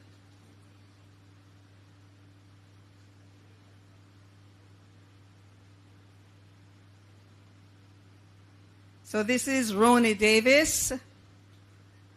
And he deserves your applause. Everybody needs a clap when them come up here. Ezekiel Almando Johnson. Ezekiel, me come from country now. In the hills of Clarendon, we have one man named Ezekiel, we call him Ezekiel. Then call Ezekiel? Yeah, ma'am, I know. That's why I go country. Ezekiel. Ezekiel Almando Johnson. Claudia Pinnock. Where are you, Miss Claudia? Here she comes. Yes, and she'll take off the bag. She follow instructions. All right. So Claudia is coming up. Working Mrs. Marcia Bolt Williams hard on the side there. All right. Clap, Miss Claudia. Vashtina Tashina Robinson. Did I do that right? And if I mispronounce anybody's name, when you come up, you just tell me and correct me. I don't mind. I like to learn. I got it right? Oh, yes. Clapper.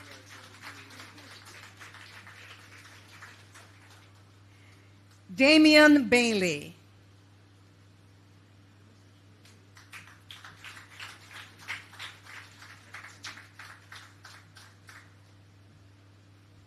Can't pronounce Damian Bailey wrong, you know. That name is popular. Leslie Logan.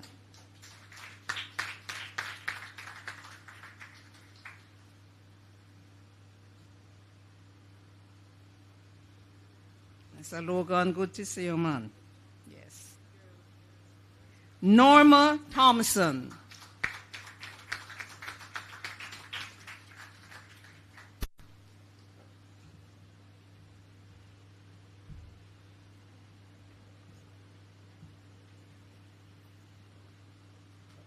Take your time when you're stepping up there.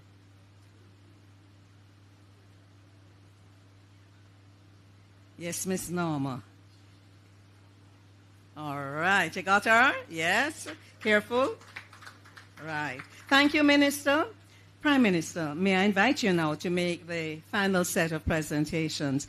There are some names that we're not certain if the people are here, so I'm going to call them about 1, 2, 3, 5 now, and then... Let me see. Eunice Dixon? Okay, not here. Monique Pillow? Not here. Angela Parchment McLean? Not here. We're just making sure, eh? Desmond Samuels? Not here. Lydia Walker Landell? Okay. So we're going now. Keddy Desiree Natasha Cunningham. Let me get the whole bill and parcel here. Keddy Desiree Natasha Cunningham. All of that belong to you, ma'am? The name. Aye, enough name she have, you know.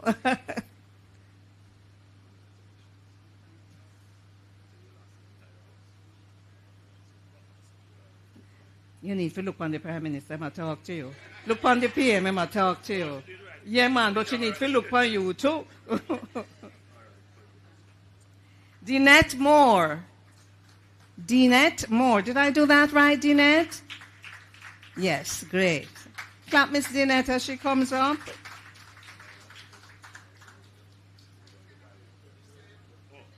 Yes.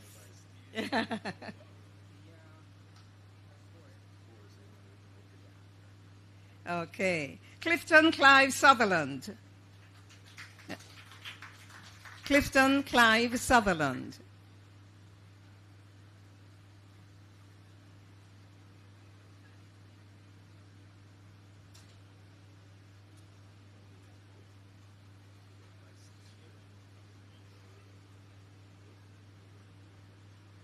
Sometimes I wish I could eavesdrop a little better.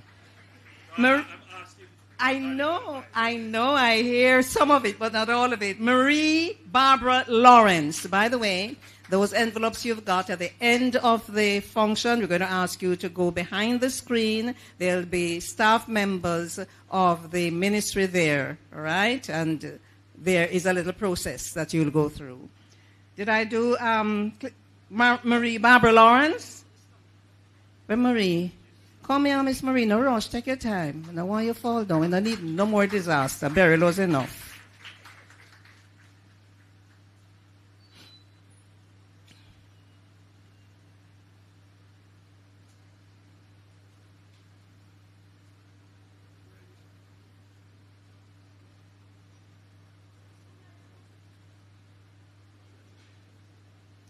Chazelle Bird. I hope I did that right. Is it Chazelle or Chazelle? When you come up, you tell me. I'm not hearing too clearly from there.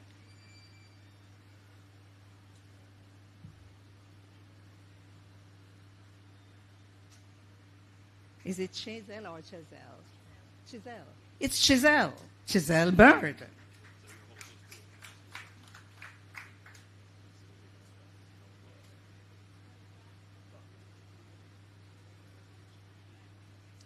Evelyn Edwards.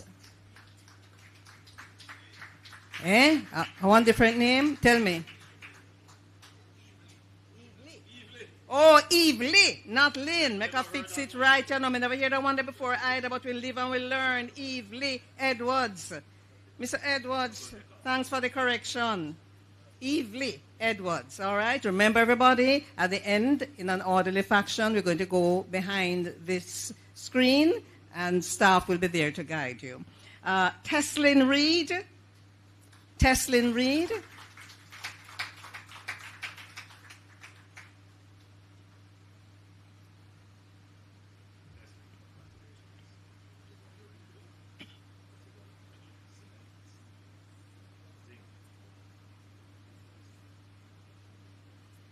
And this next person has a name of somebody, the first name, who is in Paris. Natoya Stone Groton.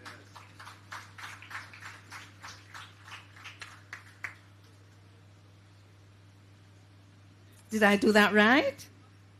Spell your last name. G-O-T-T-R-O-N, Groton. Gothrond. G-O-T-T, is there an H in there? Is there an H in there? G-O-T-T-R-O-N, Gothrond, okay. Thank you. Corrections, we will fix it. Ministry will fix those. Kadian Wint. Hi. You have to take the picture. Take it something from Marno. And she put on the bag. All right. They'll take a picture. Make sure you the device. See it there. Yes, man, you can't just wait pan GIS alone. You want if you can't home or if you send home right away. If you say seat, me get it. See there, me with the Prime Minister. Look pa me, no look pa me. Yes, me reach. Yes, sir. Congrats, my sister. Notice the flag, you know. Oh. Zandris Smith. Where's Zandris? Zandris Smith.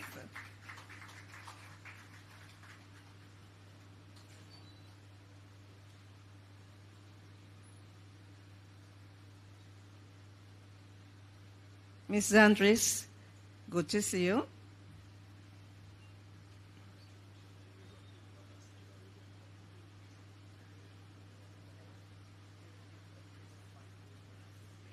Fast, me want here. Pauline Smith. Come, Misty. I don't know why. I just feel like I could sing. The more we are together, together, together. The more we are together, the happier we will be. For is and your. Children, remember, I've never seen a primary school. I saw it feel right, yes, so now we're together. Oh. Miss Pauline? Have your moment, talk to him, tell him everything what you want to tell him. Me now listen.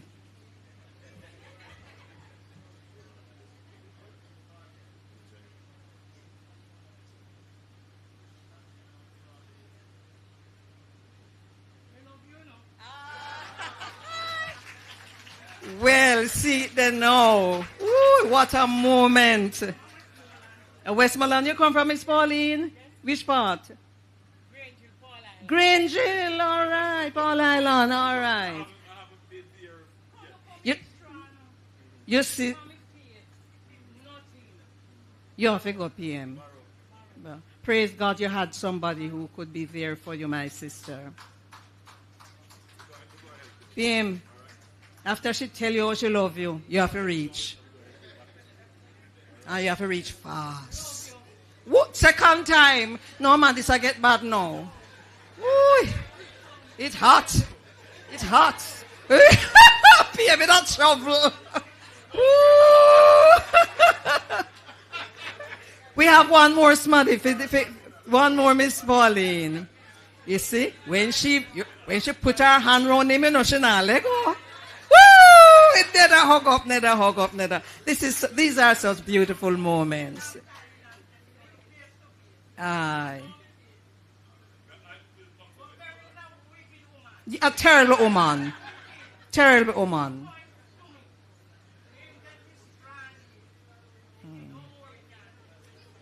You know, we are clapping and we are laughing, but there are some tender moments in this place at this time. There are some very tender moments in this place. We're clapping and laughing. And this is us, you know. This is us. We're taking teeth to keep a heart born. Are we that? We have one last person here. Sashoya Leg. Sashoya? Do I have that right? Yes, ma'am.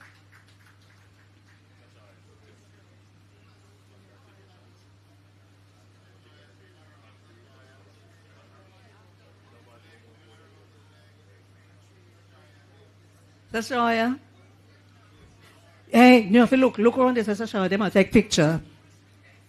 Pose. Make sure. Ah, yes, come in there. What is happening? Congrats. There's another one? That's it. A Kedeen Banks? I didn't know. Kedeen Banks here? Is a Kedeen Banks in the gathering? No, me not see there's somebody. Prime Minister, we thank you very much. Yes, let me see right here, sir. Let me borrow the mic while we finish. I neglected to point out that the government has also launched a program as it relates to the use of hurricane straps. And that program is through the Ministry of Local Government and Community Development. We are going to reinforce that program by making it not necessarily a condition, but we are asking the recipients of the grants who are going to be using it to rebuild their roofs that they must use it to purchase hurricane straps. It was quite clear when I toured the hurricane damaged areas that roofs that used hurricane straps, they stood up, and those that didn't were destroyed. So please, when you're going to reconstruct, even though I've heard I did my own little sampling, I asked, what were you going to build? Are you going to go back to a wooden structure or a concrete structure? Some person said they're going to slab. Some person said they're going to build a concrete base. They're going to go block and steel. So most persons are looking to move out of wooden structure. They're going to try and rebuild stronger. But even so, if you're going to use a roof that is not a slab, please ensure that you use hurricane straps.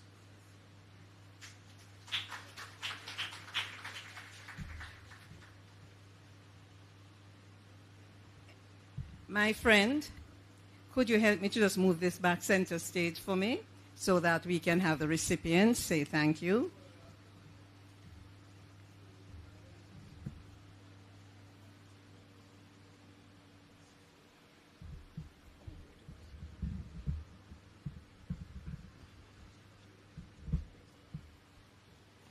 Ladies and gentlemen, we're very near the end of this morning's gatherings. Are we still morning?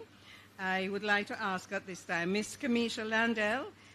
Miss Kamisha, could you come forward to say thank you? Kamisha is speaking on behalf of her spouse, Roni Davis, because she too will benefit. She just would like to say thanks to the Prime Minister and the Minister for making this possible.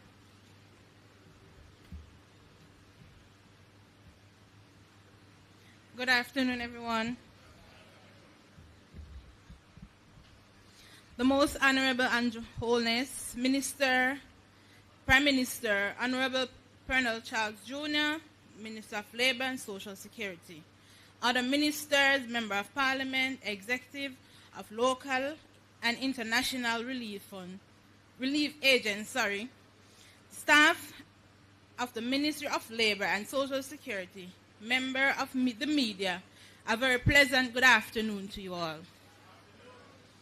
I am Kamisha Landell from the parish of Clarendon.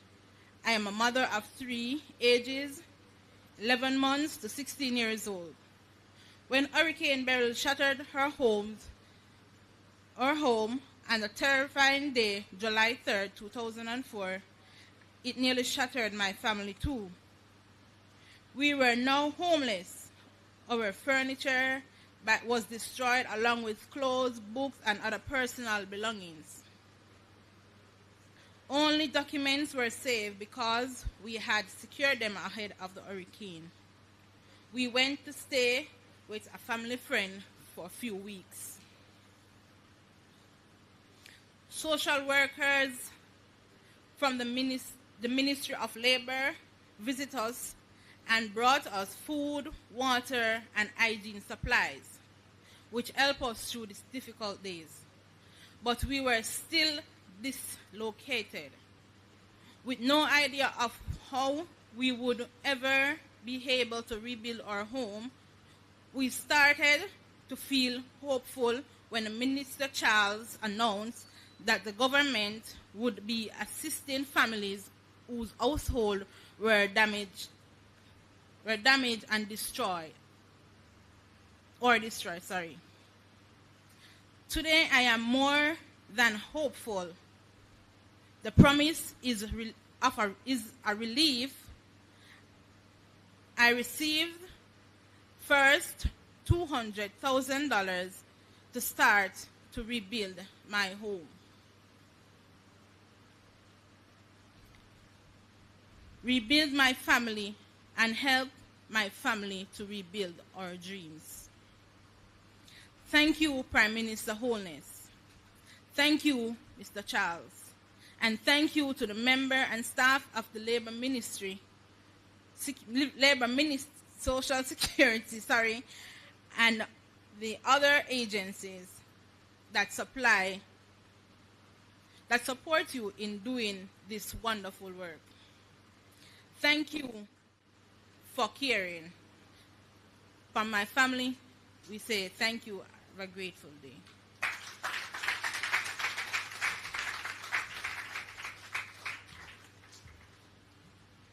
Kamisha, Your public speaking gone abroad. You know, the staff here had a little difficulty finding someone who would agree to do this, because people are usually terrified of speaking in public, particularly at a time like this. But Kamisha was convinced to speak on behalf of herself and her spouse. And we are very happy that you took on the challenge. Now, everyone, remember I suggested, or told you rather, that at the end, which is just about now, everybody will go back here, and there will be staff from the ministry to help you with continuing the process. Prime Minister, as I close off, I'd just like to say, on the 5th of August, 1962, at this time, what do you think Jamaica and Jamaicans were doing? The 5th of August, 1962. Everybody, not just the PM, we are preparing for the big event in the National Stadium when the Union Jack would be lowered at midnight and the Jamaican flag, black, green, and gold, tell the picking them say gold and yellow, black, green, and gold would be hoisted.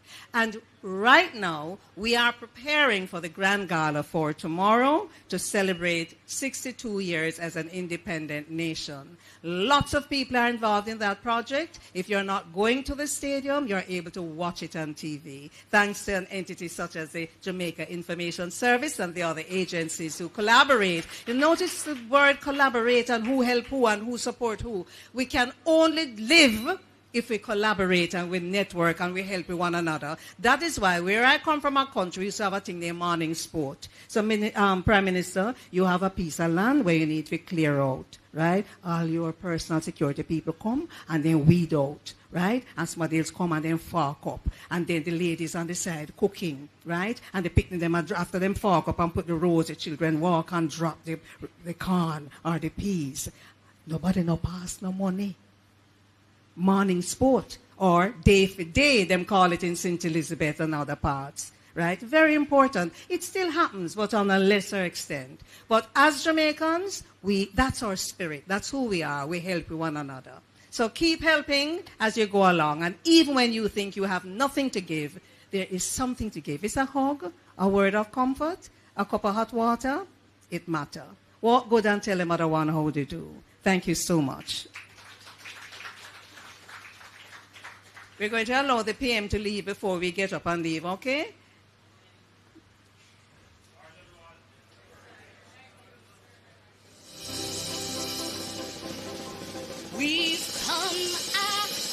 And this is the festival song for 2024. A very positive song. Listen and enjoy. Thanks to the IS and to the support you got from others. Thanks to the staff here. One more year. God's mercy is near. It's like a breath of fresh air. So let's send up some praise and thanksgiving in the atmosphere. Are you ready? Yeah. We've come a long way, standing in a strong way. We never gave up on God. God did not give up on we. Out of many we are one. One nation, one family. We activate rising faith and joyfully celebrate one Jamaica. This sweet Jamaica where we born and grow, attracting tourists all over globe.